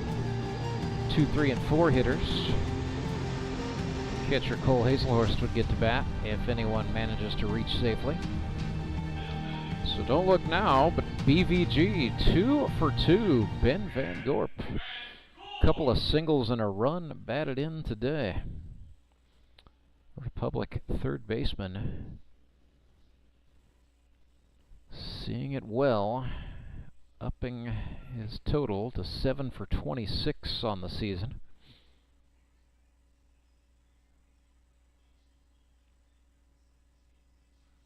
A career 243 hitter.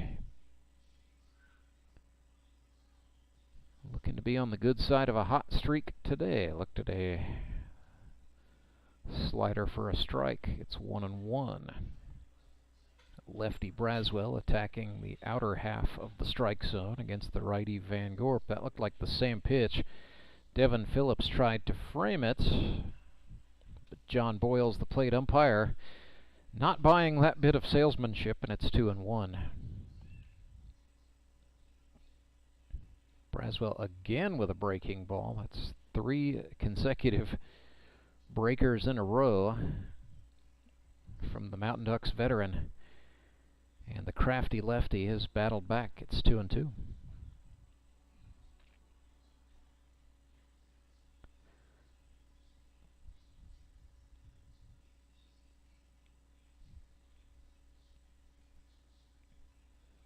That was a two-seam fastball out, so the count's now full. We'll see if Braswell could go to anything in the bag of tricks here. Maybe a fastball, maybe a changeup, or maybe we'll see the slider yet again. Payoff pitch. That looked like the slider. Van Gorp reaches out and sends it into right, but Zach Ralph scurries over and makes the catch, successfully retiring Ben Van Gorp for the first time today. So the batter is John Arts. 0 for 1 today. Fouled out to third baseman David Edwards last time. He drew a walk in the first inning.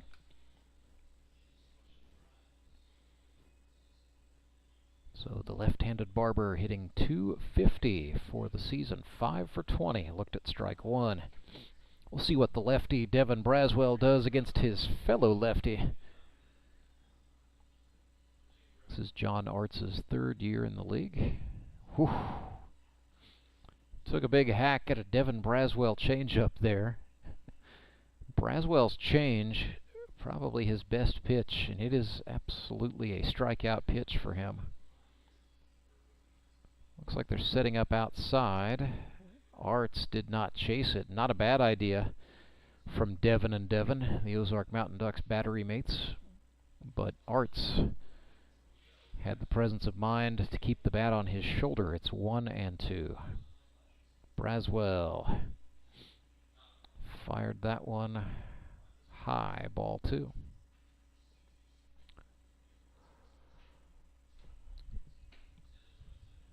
So 1 down, nobody on. 2-2 pitch to Arts. That was the changeup. Arts took a hack, but a little too much air under it, and no, the ball dropped. That westerly wind blowing in from right field knocked the ball back toward the infield, and Zach Ralph not able to hang on. Official scorer Gabe Terry charging an error to the Ozark right fielder. So that will not help John Arts' batting average, but it does help the Locos, who have a man on. They have scored in each of the first 3 innings, and now they are in business here in the 4th. 1 on, 1 out. The batter is Caleb Cole. 1 for 2 today with a 2 RBI single to left in the first. So 1-0 to Cole.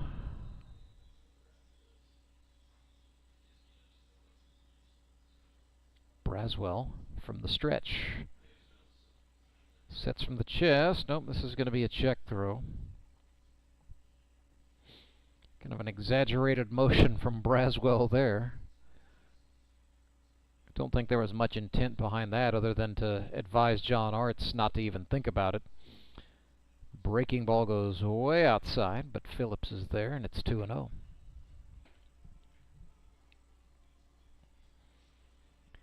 Mountain Ducks infielders playing at double play depth, and they're pinching the middle. A lot of opportunity to work with on the left side for Caleb Cole as he looks at a ball out.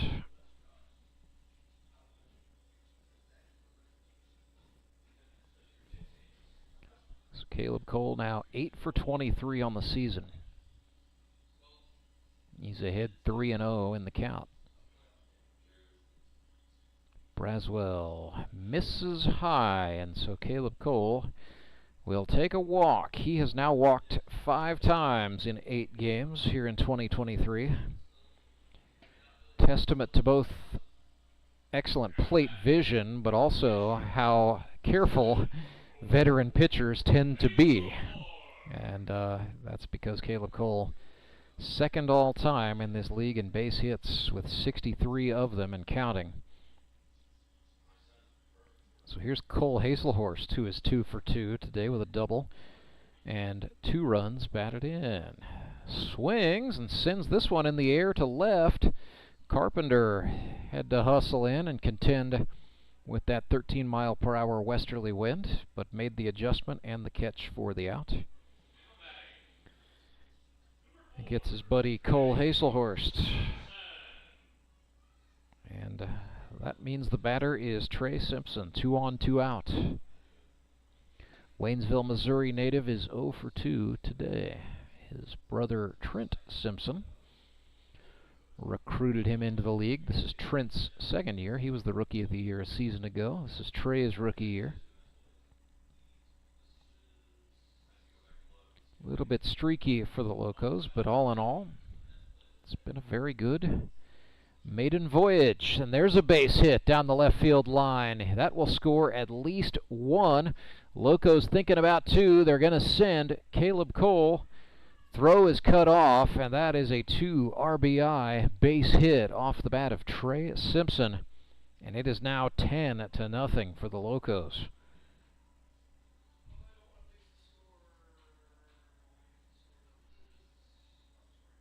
Down the left field line.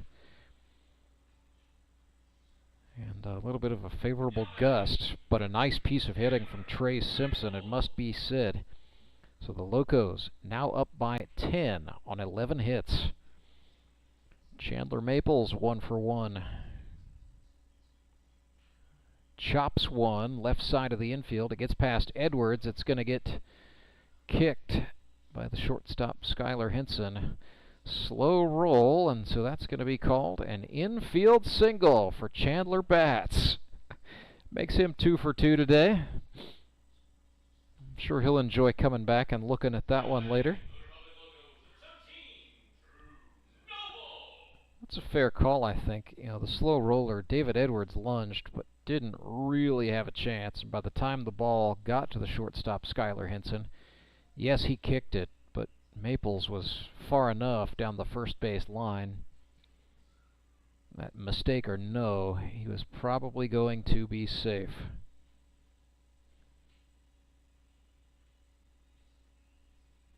Drew Noble rips one to the third baseman Edwards. He stays down on it and fires across to Austin Kendrick in time. And so the Mountain Ducks get out of the inning, but the Locos draw blood again. 10-0 their lead. 2 RBI double from Trey Simpson. The Locos have scored in every inning, and they are up by 10. It is time for the Ozark Mountain Ducks to look for answers when we come back. Support local, give local. We hear it all the time, and when it comes to blood donation, there's an easy way to make sure your gift is being used in your community. Donors with Community Blood Center of the Ozarks provide every drop of blood, platelets, and convalescent plasma to patients in over 40 area hospitals. How do I know why that's important? Because my youngest daughter, Joselina, is alive today thanks to local blood donors. Find out how you can help at cbco.org. Local donors, local patients. That's the Community Blood Center of the Ozarks difference. Do you ever wake up and feel like you're already out of energy? I haven't felt that way since I started doing yoga. You do yoga every morning. Best change I've ever made. Try our community classes for only $8. Sumit's hot yoga. You are gonna feel awesome.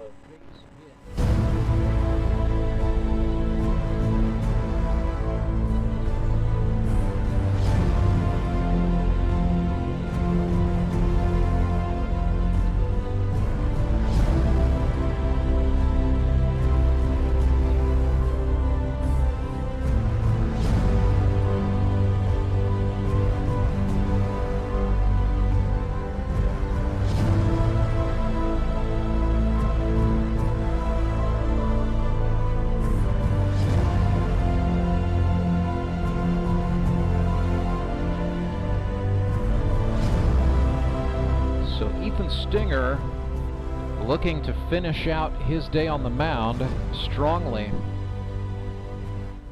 Mountain Ducks have had base runners a couple of times, but empty-handed they trail 10-0, top of the 5th.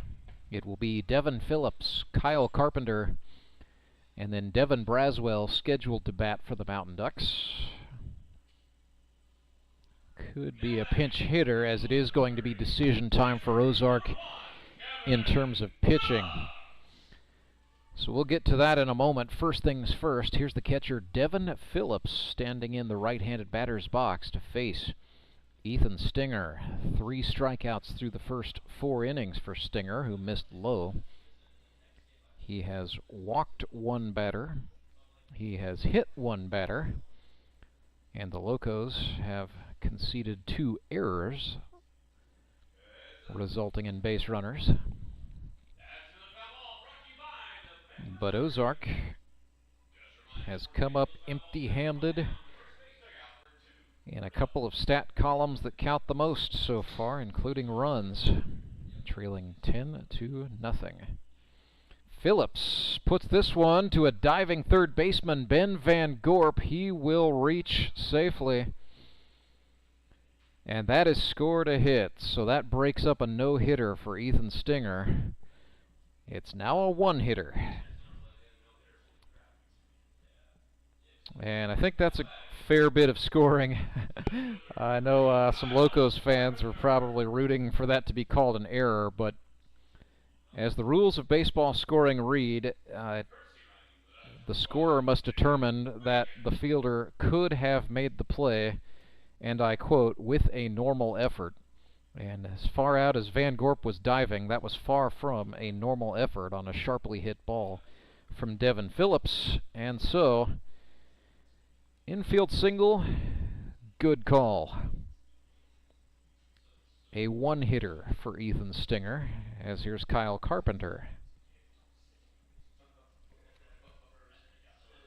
1-0, make it 2-0. We can talk about it now. And now activity in the bullpen for the Locos. Right-hander John Bortz getting warm. Stenger, meanwhile, looking to just finish out his day. However, Kyle Carpenter has worked him 3-0. So Ethan Stenger is mortal.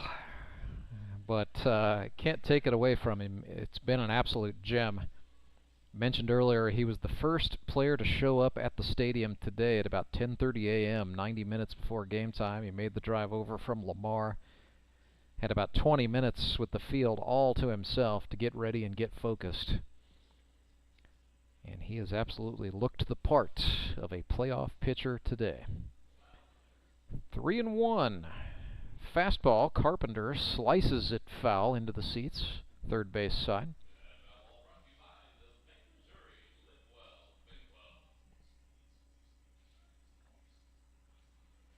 The Locos would have some options. They've got a couple of lefty pitchers. They've got a couple of righties left available, but it looks as though John Bortz will be the first man to come out of the pen for the Crazy Train today. There's a walk to Kyle Carpenter. Second walk for Ethan Stenger today. And it is the third time the Mountain Ducks have put a man into scoring position. First and second, nobody out, and Chris Mesa will very quickly head out to the mound to talk to his hurler. First mound visit, probably a blend of, hey, how you doing, how you feeling?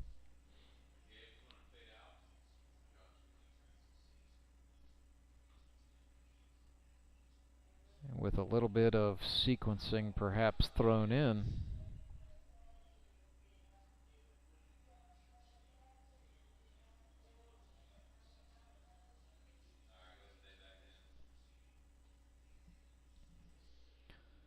Stenger has his instructions.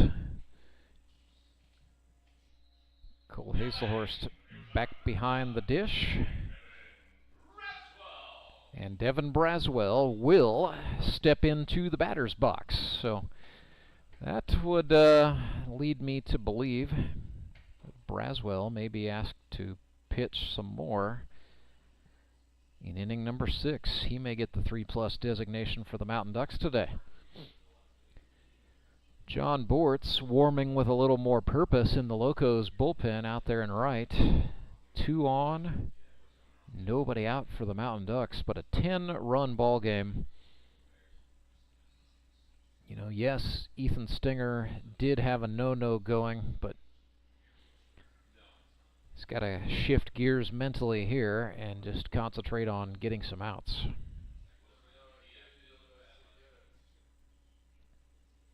2-0 to Braswell. Fastball, Steerike called.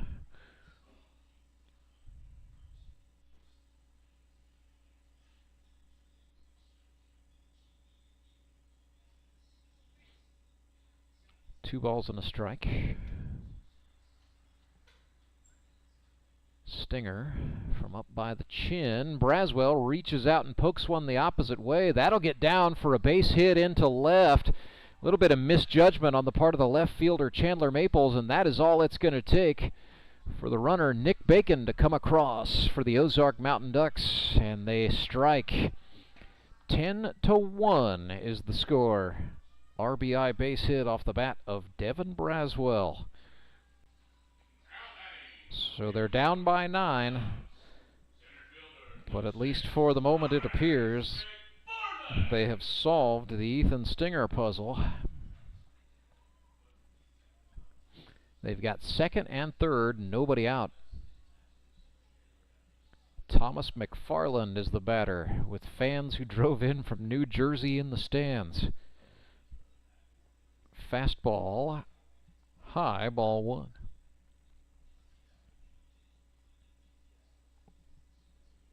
Maryland Heights, Missouri native Thomas McFarland, The drummer in a band.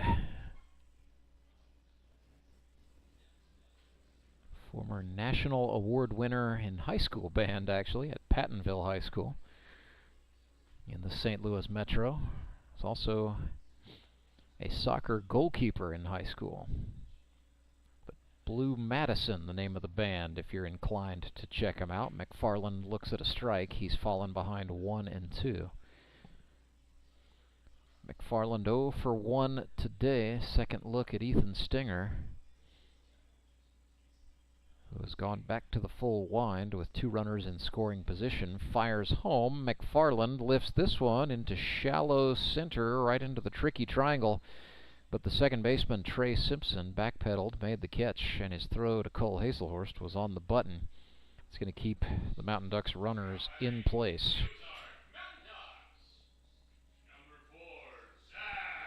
So that is just the first out of the inning, as the rally absolutely continuing for Ozark. Zach Ralph 0 for 1 with a walk today.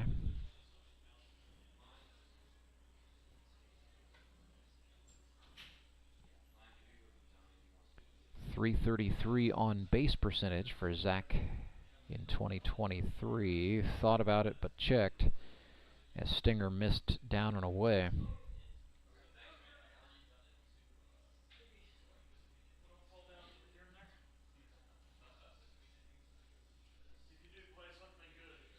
Ethan Stenger winds and fires. That's high, eye level with the 5'10" Zach Ralph. Ethan Stenger at 6'6". Tremendous reach advantage over the batter he's facing. Winds and fires a 2-0. Curveball, that's high. So Ethan Stenger missing up.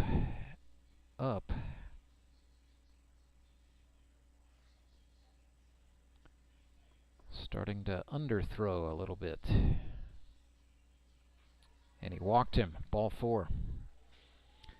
Second free pass for Zach Ralph today. That loads the bases with 1 out. And the Republic Locos, well, Mesa got out of the dugout. He signaled with his cap down to the bullpen in right. But now he's going to hop back down. So Ethan Stenger will face Skyler Henson, and he started him off with a fastball for a strike. So I don't understand what happened there. I don't know if Stenger just pretended he didn't see Mesa and just took the rubber, or what that was. John Bortz put his hand to his cap out there, acknowledging to the skip, yeah, I see you. But then Mesa retreated back to the dugout. Stenger has worked ahead 0-2. His pitch to Henson reached out and poked foul. Well, that's one way to stay in the game. Just get up to the rubber and throw the ball.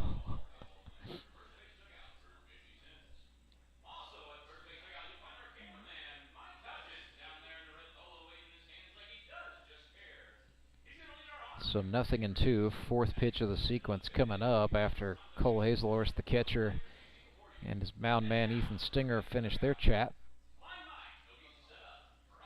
So Bortz and the backup catcher Neighbors coming back from the pen. They appear to be done warming up. Big situation here for the Mountain Ducks. Bases loaded, 1 out, 0-2 to the shortstop, Skyler Henson. Stenger fires. Henson pops this one straight up. A 3-man collision avoided on the infield as the captain, Caleb Cole, the shortstop, makes the catch for the second out.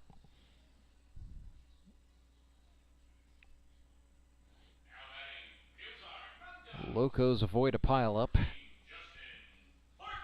and the situation a lot more manageable here. Bases loaded, force out at any bag, plus the plate. Justin Parker, the batter.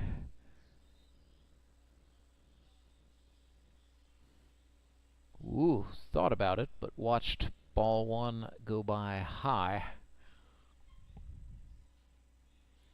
So JP 0 for 2 today, 9 for 22 for the season.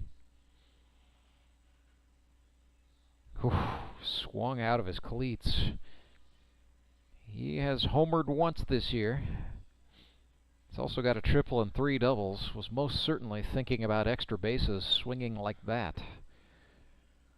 1-1 is a fastball. Parker floats it to the second baseman, Trey Simpson. He's there to make the catch and the out. So Ozark loaded him up, but comes away with just a single run out of that rally.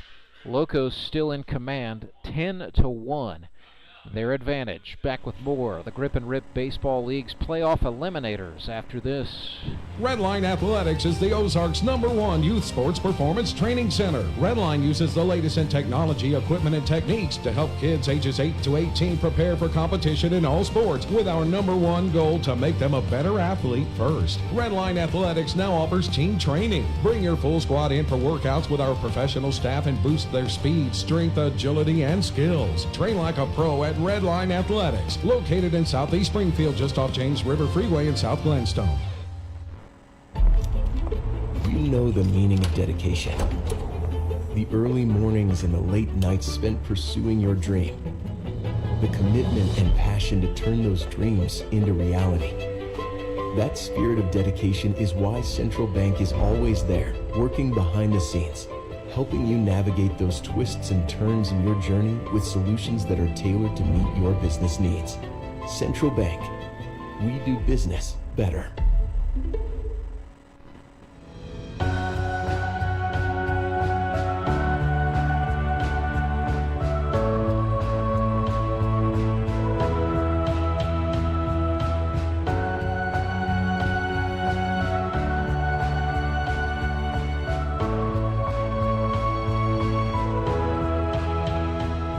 Towing pitching change for the Ozark Mountain Ducks. Devin Braswell went 3 innings, but they will lift him here for the Marionville Comet, Skyler Henson, the right-hander out of Arkansas Pine Bluff. What we're waiting to see is who the Mountain Ducks are correspondingly going to send to shortstop. It looks like it'll be Thomas McFarland. So McFarland comes in from center field to shortstop. Kyle Carpenter goes from left field to center. And Nick Bacon comes off the bench to go to left. So Henson to the mound, Carpenter to center field, McFarland to short, and Bacon off the bench to left. Get it, got it, good. Still David Edwards at third, Tony Lewis at second, and Austin Kendrick. First baseman for the Mountain Ducks, Devin Phillips, stays in behind the plate. Todd Tolbert grounds to the shortstop, and as the ball finds the new guy, Thomas McFarland can't come up with it. It'll be E6. And the Todd father, Todd Tolbert, is aboard.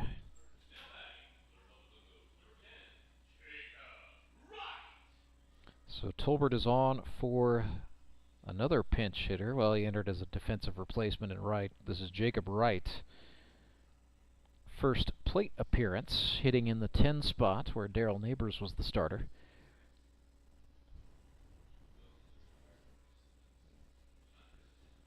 Jacob Wright, 2 for 8 for the campaign. Skyler Henson came into this season as the Grip and Rip League's all-time leader in innings pitched. He was the first man to ever eclipse the 200 mark in that category in the history of this league. But he's been used sparingly by Skyler Henson standards, just 10 2/3 innings coming into today's game. 10 earned runs on 5 hits, 13 strikeouts, and 7 walks. So strikeout total for Henson at 188 coming into this game for the career. He walks Jacob Wright. Nobody out, and 2 men on for the Locos, who lead by 9 runs. 10-1 is our score. And very rapidly, the Ozark Mountain Ducks are going to huddle on the infield.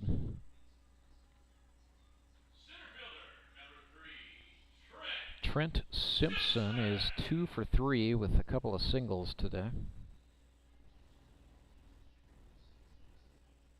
Missouri Valley College, the place where Trent's played his college baseball, in Marshall, Missouri. Now lives and works in Springfield, where he is a home loan officer for a company called Patio.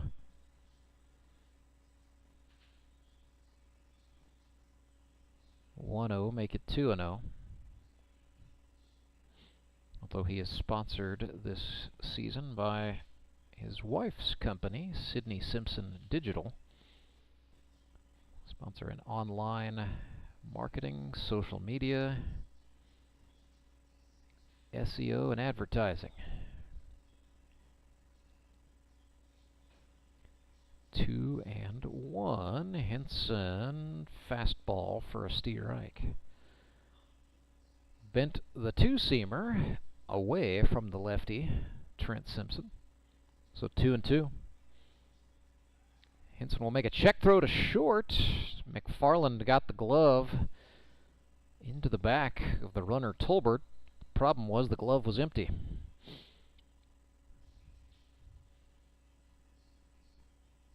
Two and two. Another two-seamer. Swung on and fouled off. So Henson really throws two pitches, or at least out of two base grips, the slider and the two-seam fastball. However, he mixes deliveries very well, different arm slots and angles, as he gets Simpson with a heater there. So yes, you know, scouting report says throws two pitches, but it looks like about 50 different deliveries when you're standing in there trying to hit him. BVG, Ben Van Gorp, is 2 for 3 today with a run batted in. Went to Nixa High School in Nixa, Missouri. Just adjacent to the Springfield, Missouri suburb of Ozark, where we're playing today.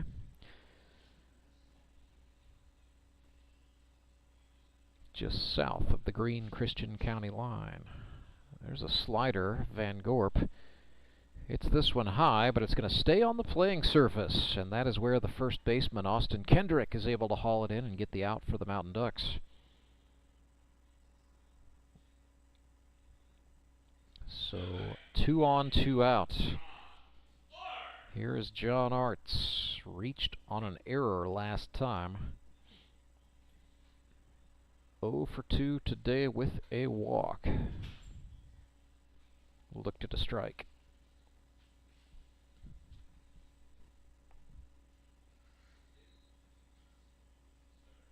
Nothing in 1 to Arts. Swung on. That's going to get through. A ground ball with eyes is into left field. And the Locos, oh boy. They sent the runner Tolbert. He turned and looked. The second time the Toddfather has been caught between the bases. And it is the same result as David Edwards tags him out.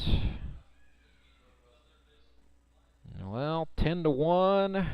Maybe you should have woed him up there. Nonetheless, we have played 5 innings, and the Republic Locos are in command in this playoff eliminator, 10-1. I'd like to say a big thank you to our title sponsor of Grip and Rip Baseball in 2023, Henry's Towing. Remember, if you're stuck on the side of the road, when you're in a jam, when you need help, you gotta let Henry do it, or go to lethenrydoit.com. Acme Towing Company. That's too far away. Let Henry's do it. Nah, we're ready to close. Let Henry's do it. Henry's is ready to take your call right now. From compacts to semis, Henry is here to help 24/7. Save yourself the hassle and make us your first call. Henry's gets there fast, offering multiple locations to serve the Ozarks. When you're stuck on the side of the road, make the right call. Let Henry do it. You know the meaning of dedication. The early mornings and the late nights spent pursuing your dream. The commitment and passion to turn those dreams into reality. That spirit of dedication is why Central Bank is always there, working behind the scenes, helping you navigate those twists and turns in your journey with solutions that are tailored to meet your business needs. Central Bank. We do business better.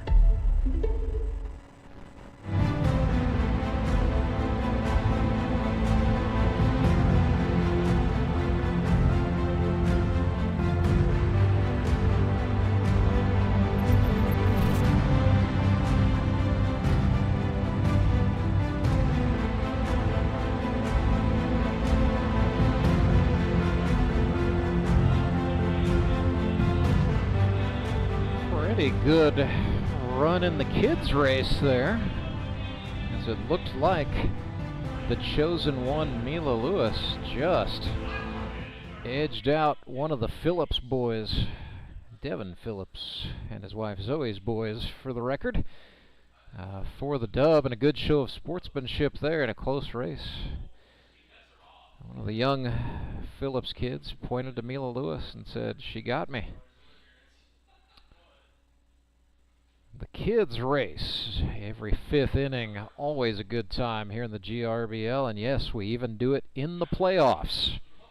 So you bring your youngster to the ballpark, they can get out on the field, burn off some of that energy, and have some fun doing it. It's a new pitcher for the Republic Locos. Ethan Stenger went the distance, giving up 2 hits and 1 earned run. Had a no-hitter through 4 before the Mountain Ducks were able to draw blood on him finally. But he has gone the maximum allowed 5 innings, and so that means it's time for the right-hander from Joplin, Missouri, John Bortz. 11 1/3 innings pitched for Johnny B here in 2023. 8 earned runs on 16 hits. He has struck out 20 batters. He has walked 1 that I can see. John Bortz, very good in 2022, had a sub-2 ERA prior to the playoff semifinals. He ended up with a 3.64 ERA for the season across 24 2/3. So John Bortz's usage has been cut not quite in half here in 2023. Couple of reasons for that. One, the emergence of Ethan Stenger for the Locos.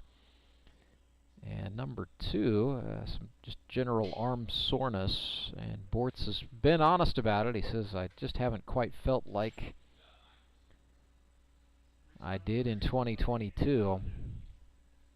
But trying to return to form here when it counts. He's originally from Portage, Wisconsin, went to the University of Wisconsin-La Crosse. He's a father of 4.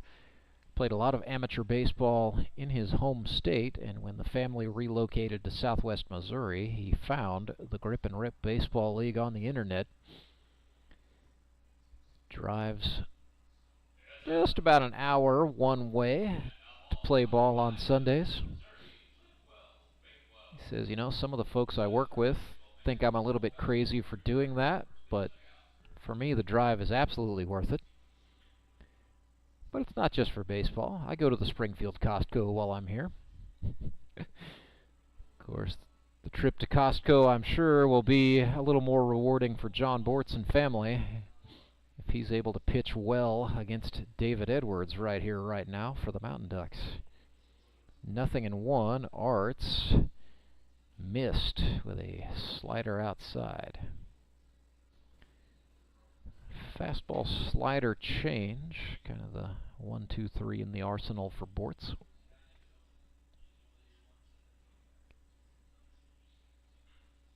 Edwards puts this one to the gap in left center field, 1 hop, and it is off the wall. Nice piece from David Edwards, a stand-up double to start things off for Ozark here in the 6th inning. First hit of the day for David Edwards, his 14th of the season. That is a career best for the 35-year-old strength coach, originally from St. Cloud, Florida, who now resides in Rolla, Missouri. Speaking of guys who make drives to play here, David Edwards certainly one of them. Pinch hitter for the Mountain Ducks, Ethan Bryan. It is his 4th year as a member of the Mountain Ducks. drafted to the club in 2020 and has been subsequently drafted to it every season since. Mr. Catch 365 is 1 for 11 today. You can find his books on the internet at his website, first of all, ethanbryan.com. That's bryan.com. Or just look up A Year of Playing Catch on your online retailer of choice. This is skied into center field, where the Locos center fielder Trent Simpson camps out and makes the grab. Tony Lewis coming up today. Normally wears 18, but is wearing 17 today. Wearing a jersey, it's actually a 2022 Mountain Ducks jersey he's got on. It's got the sleeve patch bearing the initials RDL. That is in honor of Tony's father, Robert Lewis, who passed away unexpectedly at the start of the 2022 season. The Grip and Rip League now honors him with every season opener. It's always and forever will be the Robert Lewis Memorial opening weekend every August. Lewis absolutely wallops one to the track in center field, but Simpson is able to make the catch. It was deep enough for David Edwards to tag up and advance from second to third, but Tony probably left wondering a little bit what might have been.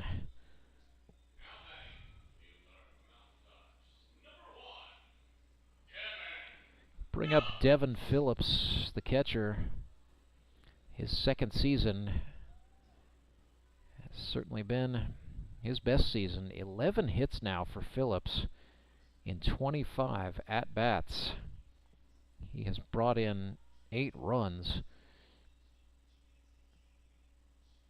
Just a year of definitive improvement all around for Phillips. Woo! John Bortz just about removed Devin Phillips' beard with that pitch high and tight. Phillips gets back in there. Bortz from the belt overthrows that one outside. So he's missed in, he's missed out. And Phillips is ahead 2-0.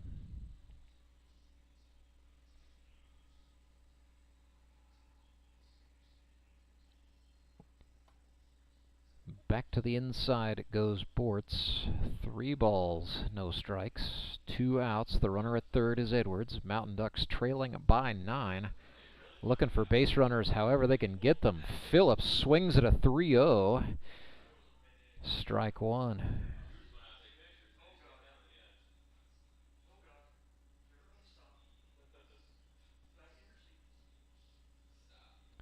Bortz comes set for the 3-1 pitch. Fastball misses in, and he walked him. That will set up runners on the corners. Kyle Carpenter steps into the left-handed batter's box. 0 for 1 on the day. So Kyle now 6 for 23. He has brought in 4 runs. 2 outs on the board. It'll be Bryan running for Phillips over at first. Still Edwards at third. Bortz misses down. A good block by the catcher Cole Hazelhorst.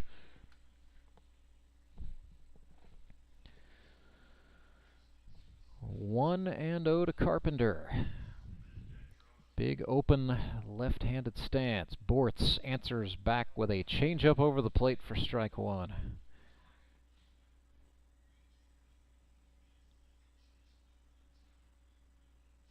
Johnny B, some of his teammates call him, trying to dial in his control.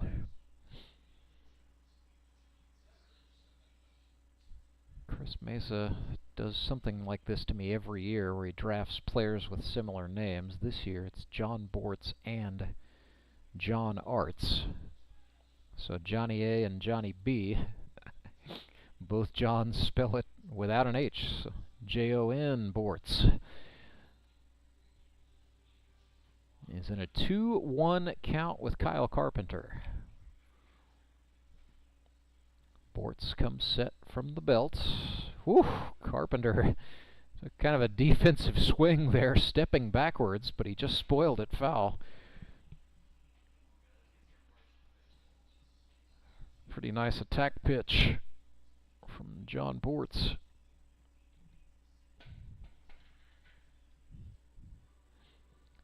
Take a minute to get some sporting goods.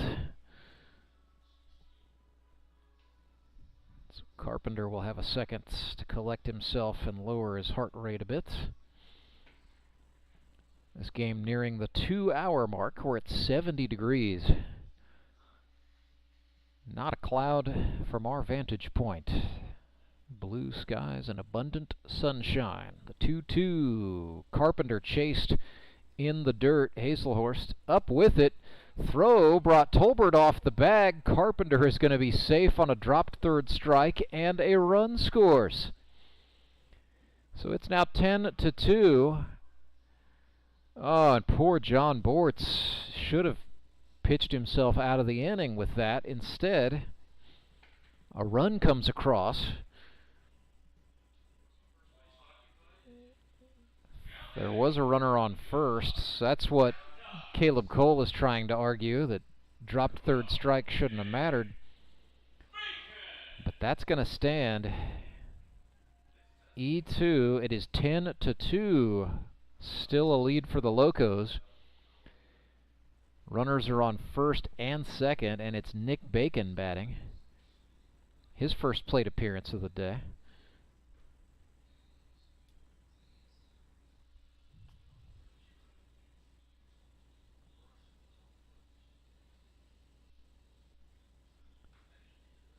A dropped third strike.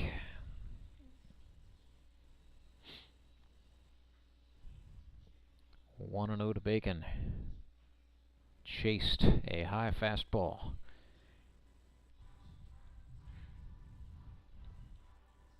Definitely looks like the wind is picking up, although weather station still reading 13 miles per hour out of the west-southwest. There's a slider from Jon Bortz that broke over the plate for a called strike 2. 1-2 for Nick. Now resides in Marshfield, Missouri. Bortz. That was perhaps the fastest pitch he's thrown all day, but it was outside. He's pumped up, trying to get himself out of this inning. Counts even 2-2. Back over the plate he goes. Bacon swings and chops one. Foul, third base side.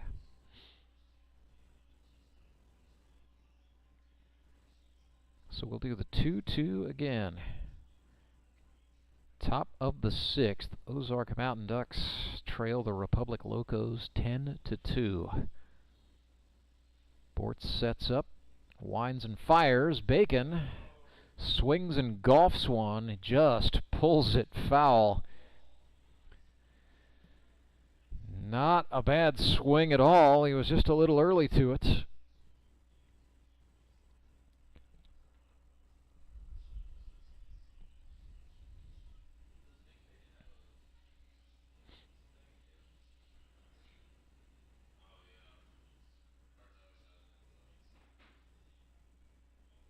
So we'll do another 2-2 pitch, third one of the plate appearance.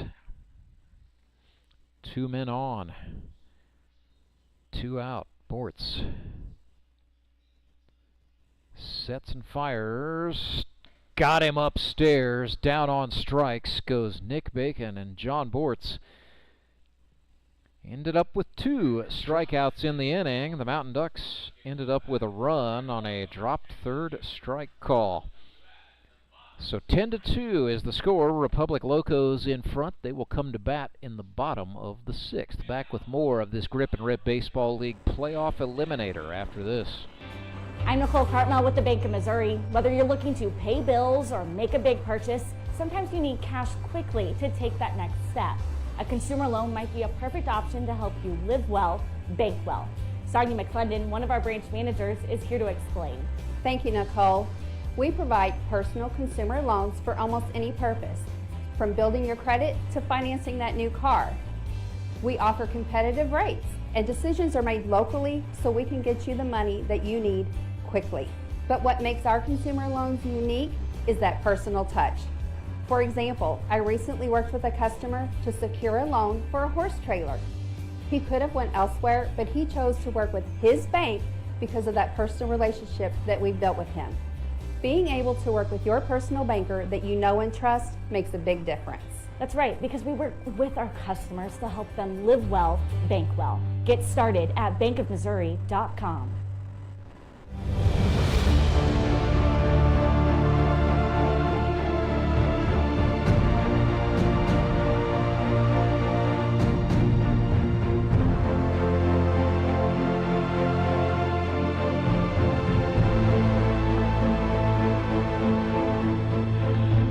Locos come to bat in the bottom of the sixth with a 10-2 advantage over the Ozark Mountain Ducks. The winning team of this game advances to the GRBL playoff semifinals.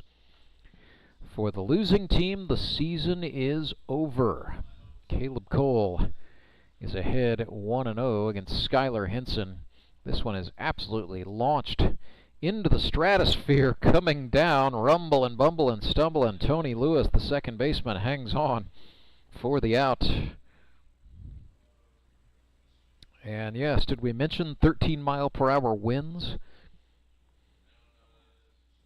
Those might have been a factor on that play. Activity in the Republic bullpen. Right-hander Todd Tolbert, 52 years old, up and throwing. Cole Hazelhorst pulls this one skyward to the first baseman Austin Kendrick to make the catch in the out. So two very quickly down for the Locos here in the sixth.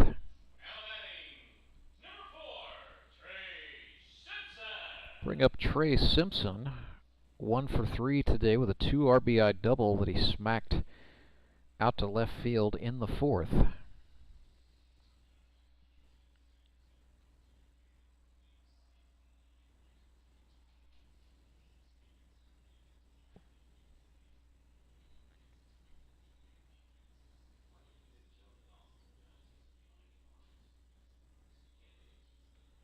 .2-0 pitch. Henson ran that beautifully over the inner half. Simpson steps out on the 2-1. Henson right back to the rubber. He's working from the first base side and trying to work quickly. Attacked in with a two-seam fastball. Simpson moves his legs out of the way. 3 balls and a strike. Big attack for a called strike there. Simpson thought he walked and was quickly summoned back. So the count is full. The Marionville Comet kicks and fires. Woo! Got him with the slider. So in a 10-2 ball game, the Ozark Mountain Ducks manage a 3-up, 3-down inning, punctuated with a big strikeout from Skyler Henson, the 189th of his career. Back with the stretch inning. Right after this, it is Grip and Rip Baseball, and it's live and free right here all day on YouTube. Acme Towing Company. That's too far away. Let Henry's do it. Nah, we're ready to close. Let Henry's do it. Henry's is ready to take your call right now. From compacts to semis, Henry is here to help 24/7. Save yourself the hassle and make us your first call. Henry's gets there fast, offering multiple locations to serve the Ozarks. When you're stuck on the side of the road, make the right call. Let Henry do it.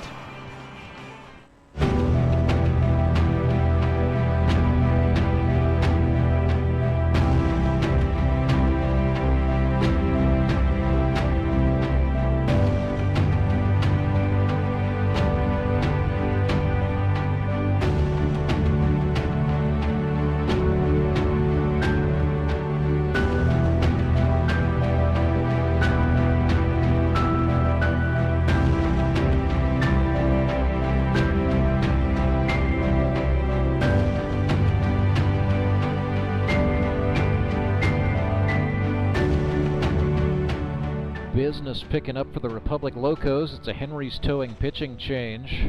They go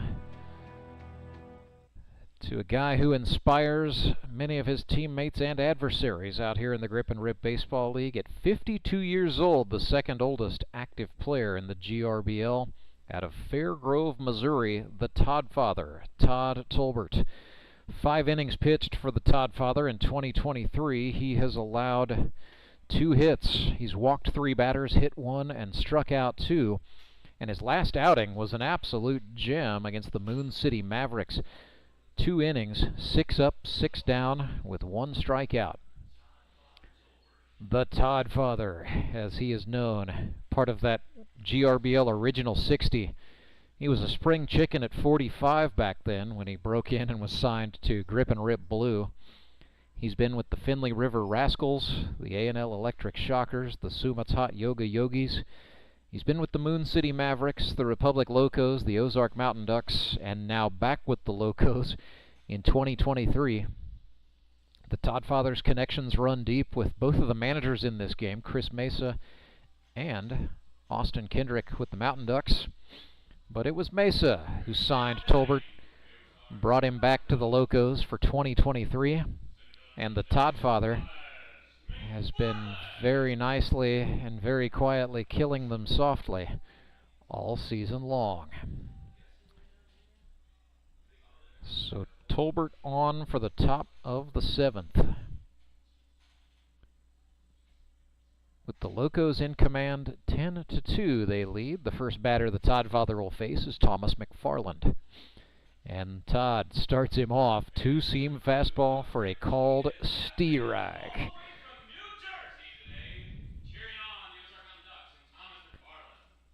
Thomas McFarland 0 for 2 today.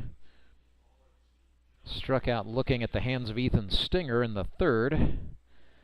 Popped out to second base in the 5th.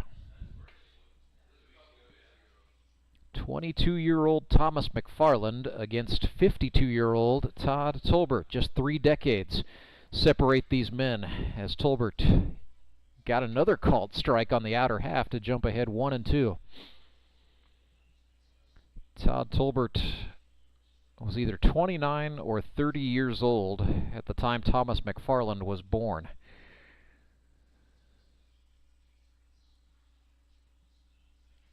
Ball and 2 strikes. Those are the numbers that matter here.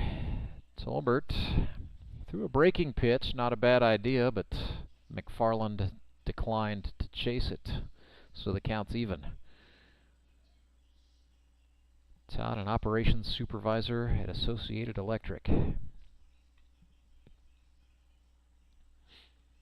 Winds and fires. McFarland sliced that one foul, first base side. Stays in the ballpark beyond the seats.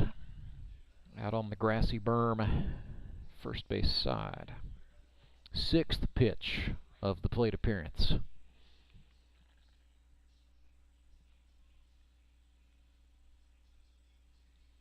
Breaking ball, no. McFarland watched that one all the way in, and Tolbert bounced it on the plate. So 3 balls, 2 strikes, we're full up. Payoff pitch coming up here. Fastball, missed it down. Tolbert walked Thomas McFarland. So McFarland is on, and we go back to the top of the order. Zach Ralph. Tolbert gets to face another man in his 20s. Cool thing about Todd, he's got his kids are adults now. They are in their 20s, but Todd's dad actually comes from Fairgrove and watches him play just about every Sunday. And you ask Todd Tolbert about that, he gets emotional. That's really meaningful for him.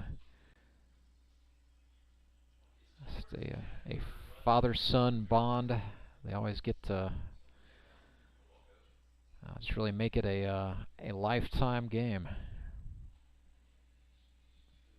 0-1. Woo, it was way inside, but Ralph got out of the way. See that a lot here in Grip and Rip, where, you know, for younger players, their parents get to watch them play this game again. For some of the older guys, their wives get to see them play baseball for the first time, and then their kids get to see them play. And as players age, they get to experience both of those things. It's a lot of fun. It's just memories you can't make anywhere else. 2 balls and a strike to Zach Ralph. Tolbert got him with the change there. It's 2-2. Nobody out. Locos up by 8. Trusting the Todd father to protect here.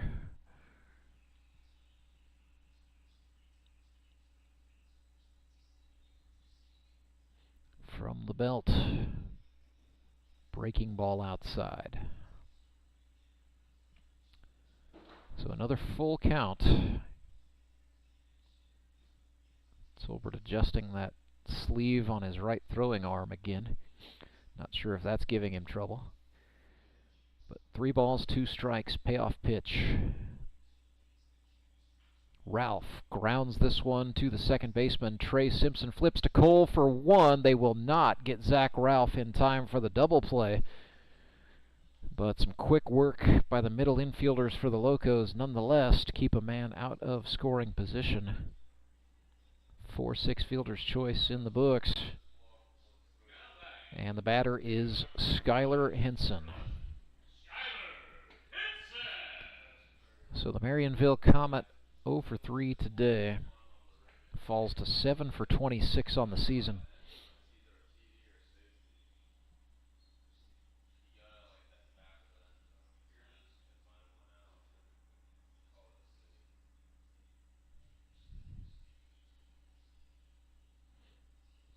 So 1 out and a runner on. Mountain Ducks starting to run out of chances here in the 7th. Trailing by 8 runs. Starting to get into those moments where one team feeling like its season is drawing to a close. And over in the first base dugout, the Locos are starting to think about the Moon City Mavericks. That's who they'd get if they are able to win this thing.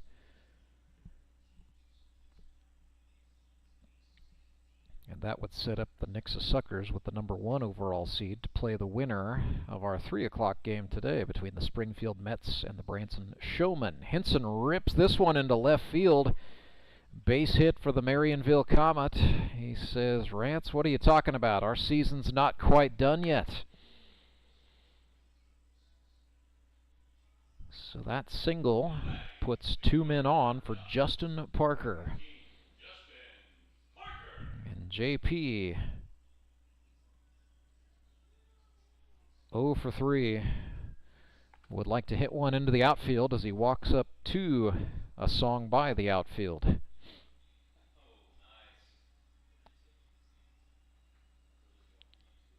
Breeze blowing into Parker's face here, in from right. Tolbert attacked with a breaking pitch. That's down.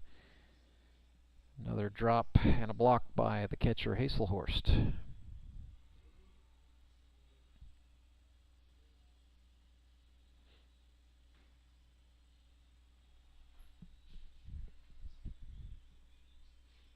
The 1-0. Parker fought off a jam shot, foul to the screen. Counts even 1-1.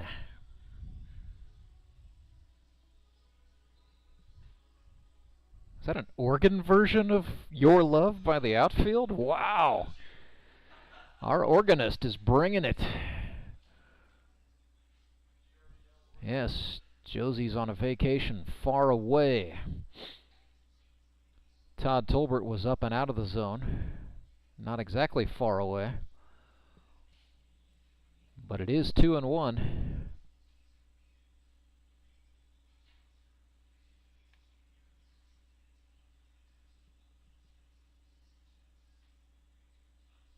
Parker fouls that one off. Ooh, right under an umbrella. One hop. And as the outfield would say, stay the night, but keep it under cover. That ball went under a canopy. 2-2.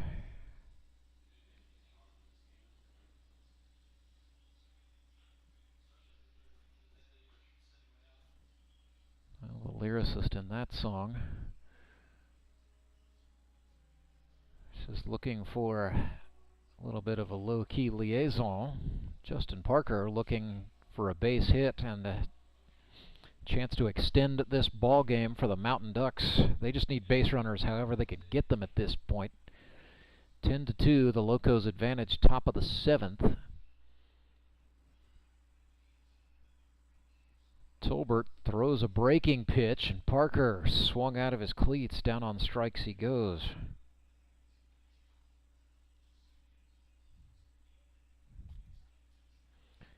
So the batter should be David Edwards.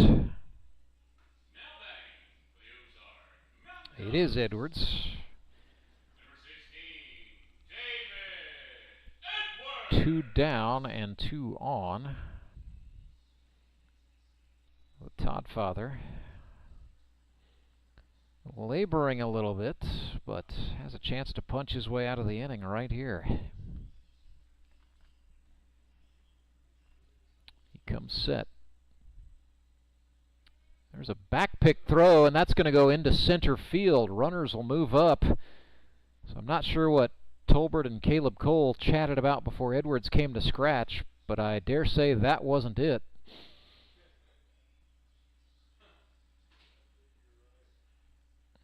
So that error will put 2 Ducks on the pond.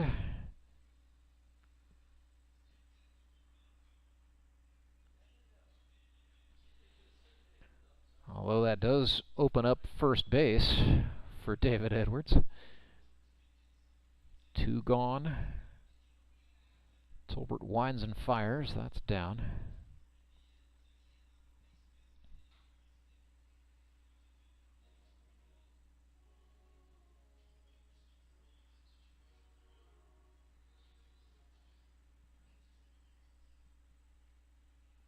One and 0.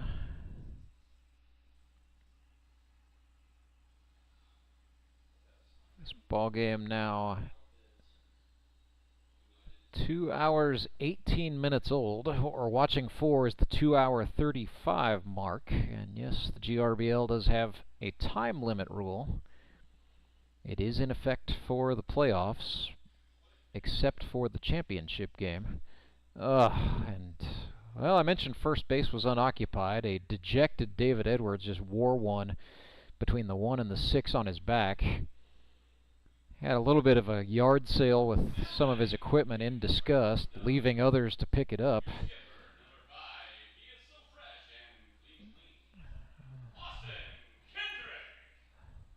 Nonetheless, Austin Kendrick is re-entering for the Ducks. He's 0 for 2 today, but batting with the bases loaded and 2 gone.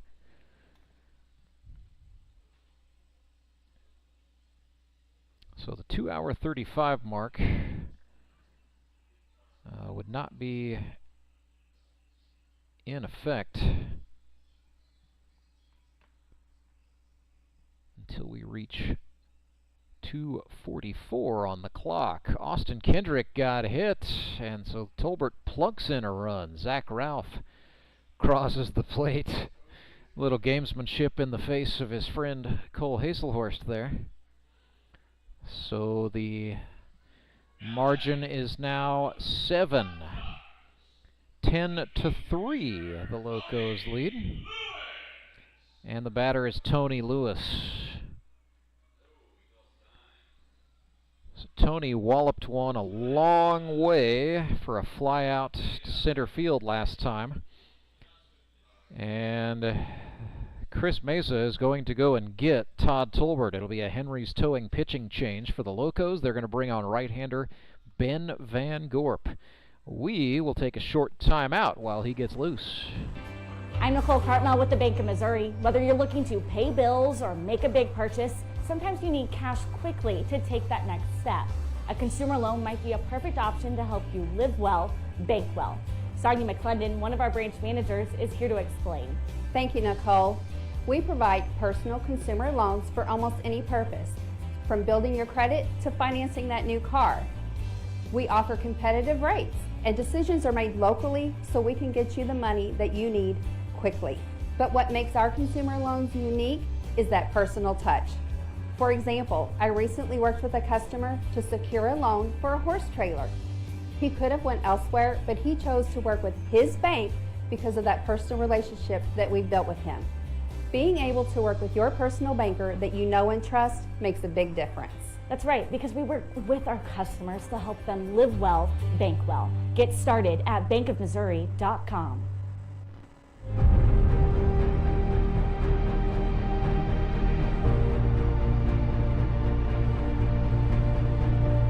So the Republic Locos go to Ben Van Gorp. He's got a 2.7 ERA in 2023. He's been very good. 13 1/3 innings pitched, 4 earned runs on 11 hits, 12 strikeouts, 7 walks, and 3 hit batsmen. Very effective in his last outing against the Moon City Mavericks. He pitched 5 innings and allowed 1 run on 5 hits, struck out 3, walked 2, and hit 2. But when BVG is on, he's very good. Coming on in more of a custodial role today after starting a week ago in the absence of Ethan Stenger. But with a 7-run advantage here, he is absolutely the mop man. And as time continues to tick, I have to think, fans, that this one is not going to go the full 9 innings. Probably going to hit the limit in the 8th, if I had to guess. Nonetheless, BVG with 127 innings pitched for his career has an ERA slightly above 4 and 119 career strikeouts. So bases are loaded. The batter is Tony Lewis for the Mountain Ducks. Tony is 0 for 3 today. He is now 2 for 14 for the season.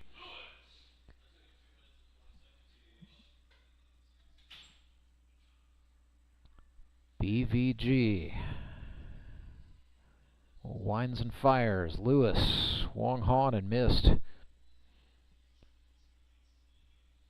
Tony Lewis, Ben Van Gorp, they've been teammates before. Matter of fact, when Tony managed the Branson Showmen in 2020, BVG was a mainstay on his club. Find themselves in adversarial roles here.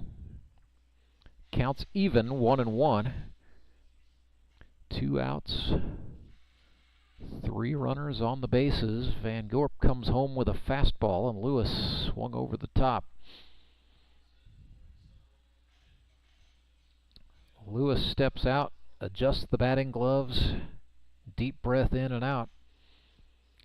For the bank president, Tony Lewis. Van Gorp, big wind and fires. Lewis sends one in the air to right center field, back at the warning track, and making the catch, Trent Simpson of the Locos. Second time he's robbed the Godfather at the track. And so the Mountain Ducks go to the 7th inning stretch, trailing the Republic Locos 10-3. In the Grip and Rip Baseball League, the 7th inning stretch is brought to you by our friends at Sumit's Hot Yoga. At Sumit's Hot Yoga, you are going to feel awesome. I need a change. My workouts are too boring. Oh, I've got an amazing workout for you. Hot yoga. I've lost weight and I'm more flexible. Try our community classes for only $8. Sumit's Hot Yoga. You are going to feel awesome. Acme Towing Company. That's too far away. Let Henry's do it. Nah, we're ready to close. Let Henry's do it. Henry's is ready to take your call right now. From compacts to semis, Henry is here to help 24/7. Save yourself the hassle and make us your first call. Henry's gets there fast, offering multiple locations to serve the Ozarks. When you're stuck on the side of the road, make the right call. Let Henry do it.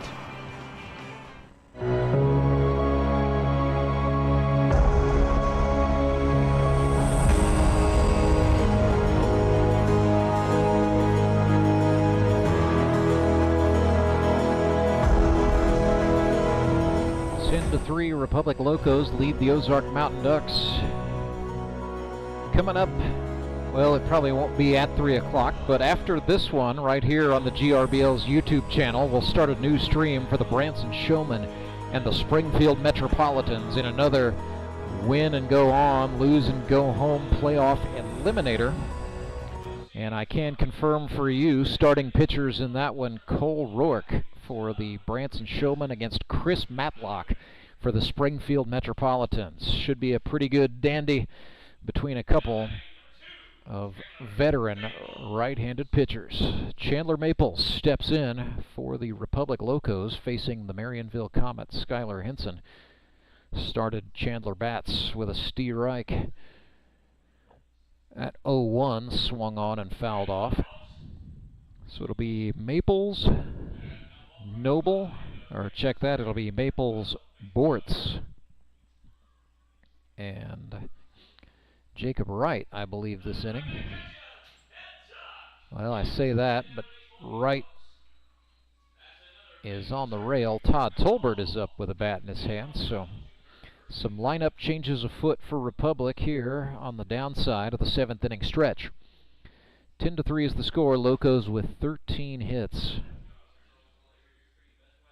And Chandler Maples down on strikes, a little incensed, thinking that one was off the plate. Nonetheless, it's a K for Skyler Henson, and the batter is John Bortz.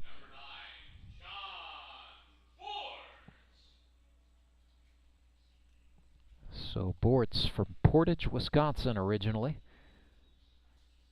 Swung on and chased there. He is 2 for 7 this season. He's also walked a couple of times. Struck out 3. He's behind here 0-2 after a slow foul ball. Ooh, checked it. 1-2.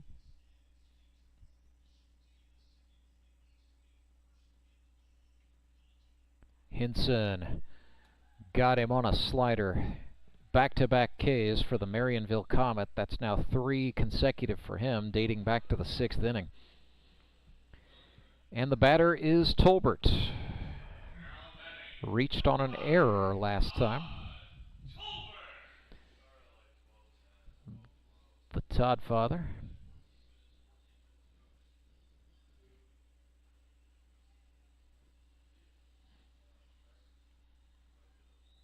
Three hits this season. Swings and skies one into center field. That ball is caught. Thomas McFarland there to make the grab. 3 up and 3 down for the Marionville Comet. Skyler Henson, and the Ozark Mountain Ducks will come to bat in the top of the 8th right after this. I'm Nicole Cartmel with the Bank of Missouri. Whether you're looking to pay bills or make a big purchase, sometimes you need cash quickly to take that next step. A consumer loan might be a perfect option to help you live well, bank well. Sonia McClendon, one of our branch managers, is here to explain. Thank you, Nicole. We provide personal consumer loans for almost any purpose, from building your credit to financing that new car. We offer competitive rates, and decisions are made locally so we can get you the money that you need quickly. But what makes our consumer loans unique is that personal touch. For example, I recently worked with a customer to secure a loan for a horse trailer. He could have went elsewhere, but he chose to work with his bank because of that personal relationship that we've built with him. Being able to work with your personal banker that you know and trust makes a big difference. That's right, because we work with our customers to help them live well, bank well. Get started at bankofmissouri.com.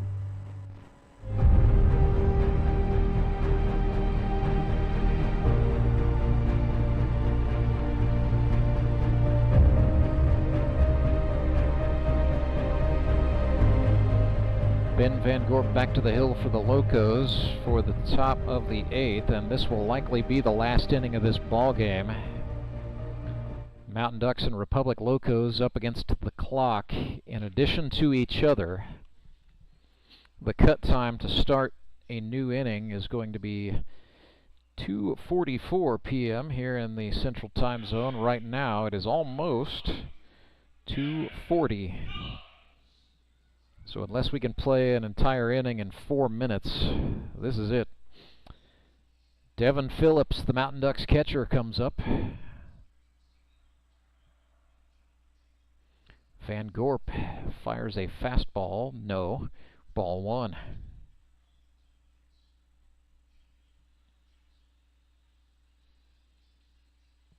Next pitch from BVG is a breaking ball. That dips into the zone for a strike, and the count's even.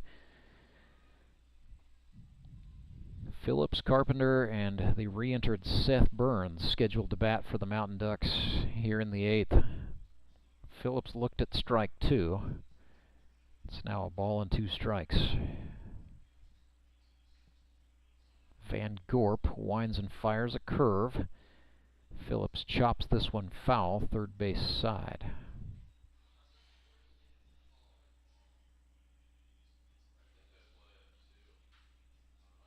Another 1-2 coming here. Van Gorp puts the ball up behind his head, full wind.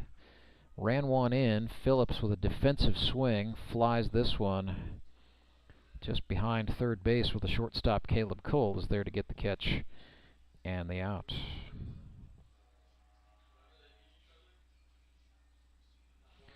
So that'll bring up Kyle Carpenter, reached on an interesting dropped third strike call in the 6th that resulted in a run coming across for the Mountain Ducks.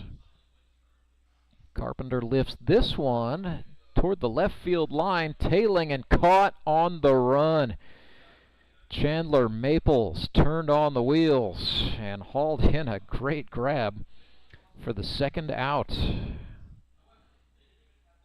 And so the batter is Seth Burns for the Mountain Ducks.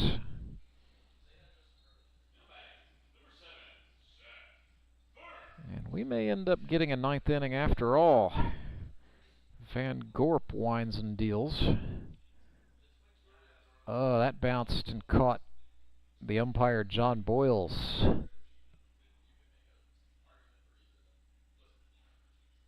Not sure where, but he's hurting. Somewhere in the midsection, I think. And it may have been just under the chest protector.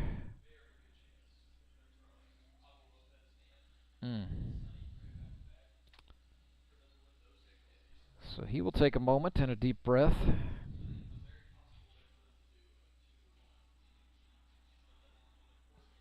Locos, a couple of defensive moves. They've got John Arts at first base and Jacob Wright in right field. Couple of lefties. Other than that, their lineup is as they started the game.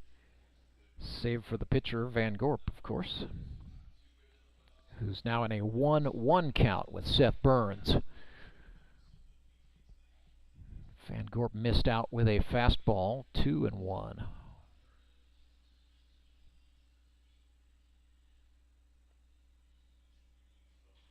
Back he comes with the curve. 3 balls and a strike now. Seth Burns, the beef cattleman from Laclede County, Missouri. Trying to extend this season however possible for the Mountain Ducks. Flies this one foul into the seats in about the 6th row. First base side.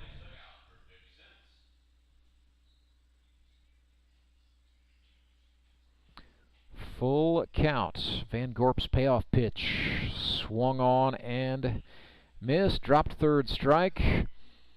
Burns is out. And that is going to be it, I do believe. This one has hit the time limit. It's 2:44. And yes, by word from the commissioner's office, It is over, 10-3, the final score. The Republic Locos victorious today, defeating the Ozark Mountain Ducks, and they will advance to the playoff semifinals, where their foe will be their North Division rivals, the Moon City Mavericks. That one will be at 3 o'clock. And I have to pick an Elite Promotions Elite Performer of the game. Who am I going to go with?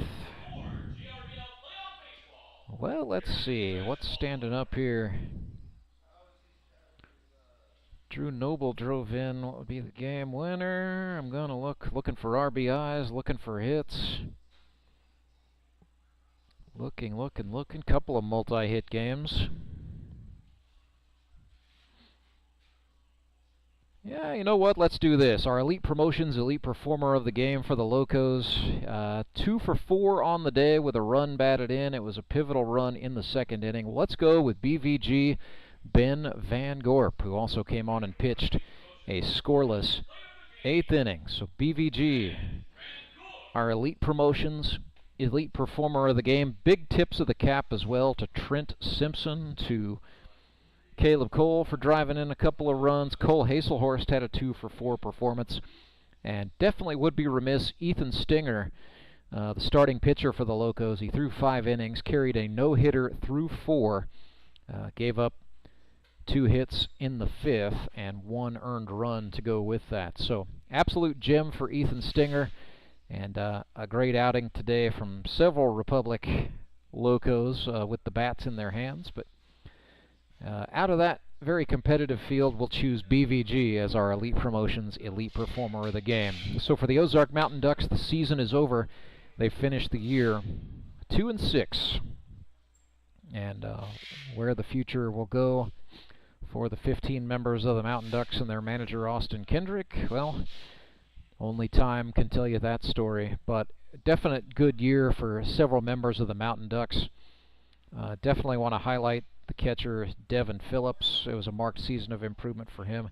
Justin Parker played very well for Ozark, got the 50th hit of his GRBL career. Some other highlights to go with that as well, including a big home run. And we saw the exciting debut of Thomas McFarland and his vast cheering section to go with all that as well. Some courageous performances all around for the Mountain Ducks. Have to mention Devin Braswell as well. Signed off the streets. As good as he was not initially selected in the GRBL draft. He was on the cut list, but the Ozark Mountain Ducks found themselves depleted, short-handed. And Austin Kendrick said, "Can I go get Devin Braswell?" GRBL Commissioner Tony Lewis said, "Yes, you can." And so it took a lot of courage for Braswell to come back out with the adversity he faced and to get out there and compete like he did. So it's over for the Mountain Ducks. It goes on for the Republic Locos. They improve now to 5-3, and they will face the Moon City Mavericks. That will be next Sunday at 3 p.m. in the Central Time Zone. Coming up in a few minutes right here on the YouTube channel, we will have the Springfield Metropolitans against the Branson Showmen. And the winner of that game will go on to face the #1 overall seed in the GRBL playoffs, the Nixa Suckers. That will come up in just a few minutes. We will chat with some representatives from the Republic Locos after a short break. Back in a moment.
Rance Berger back with you live at U.S. Baseball Park, where the Republic Locos are winners. They defeat the Ozark Mountain Ducks 10-3 and advance to the GRBL playoff semifinals. They will take on their GRBL North Division rivals, the Moon City Mavericks, in the semifinals next week.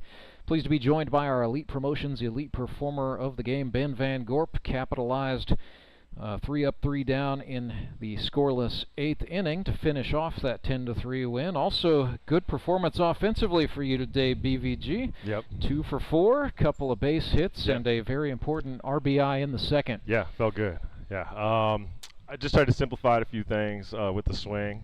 I know most of the time I'm really open, and so this morning actually was over at Redline, and I was like, just need to simplify things and just get that foot down, keep my weight back, and luckily I was able to come up with a hit when we needed it. So, yeah.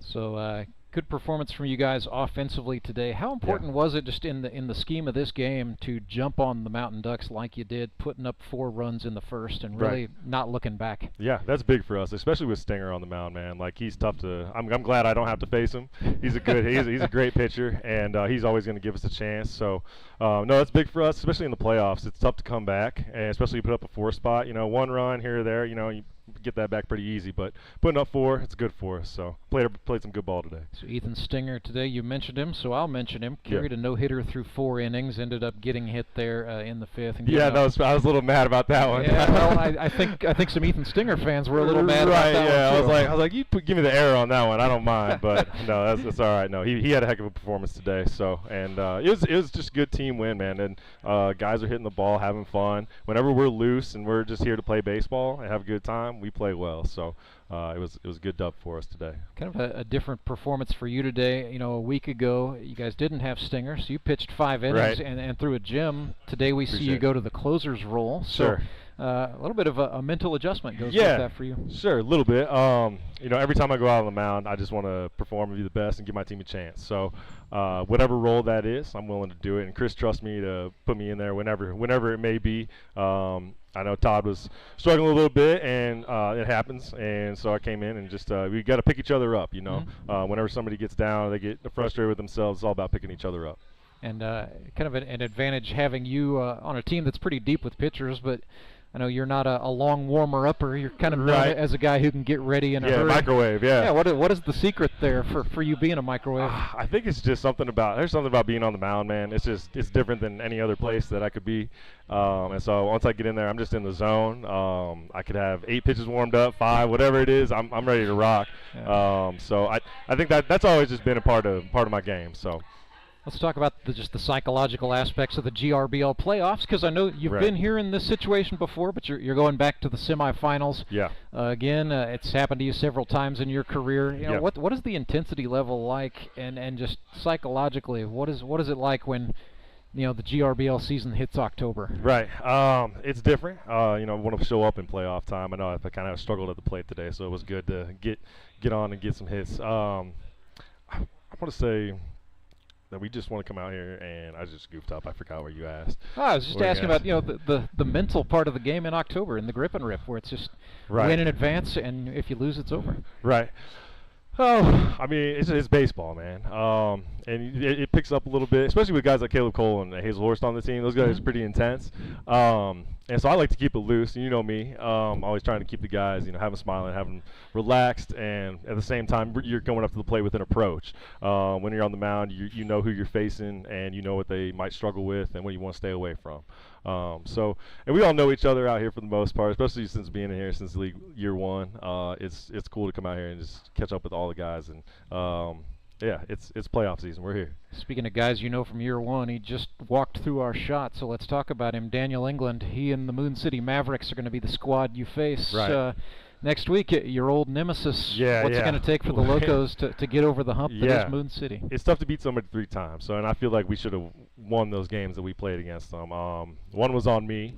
On the mound, and I know they'll say different, the team will, but that one's on me. So I think that when we just play our ball and we just come out here and play loose, and we're tough to beat, I think we're the best team out here whenever we play our game. So we will see you next Sunday, 3 p.m., Locos Mavericks. All right. Ben Van Gorp and the boys. That's going to chase us here on the GRBL YouTube channel, but don't go anywhere. We're going to shut down this stream and pretty much immediately start a new one for our next game between the Springfield Metropolitans and the Branson Showmen. The winner of that game will advance to face the Nixa Suckers in the corresponding semifinal. For our executive producer, Tony Lewis, and for our director, Derek Saiko, and for BVG, my name's Rance Berger, wishing you good afternoon from Ozark, Missouri. All right.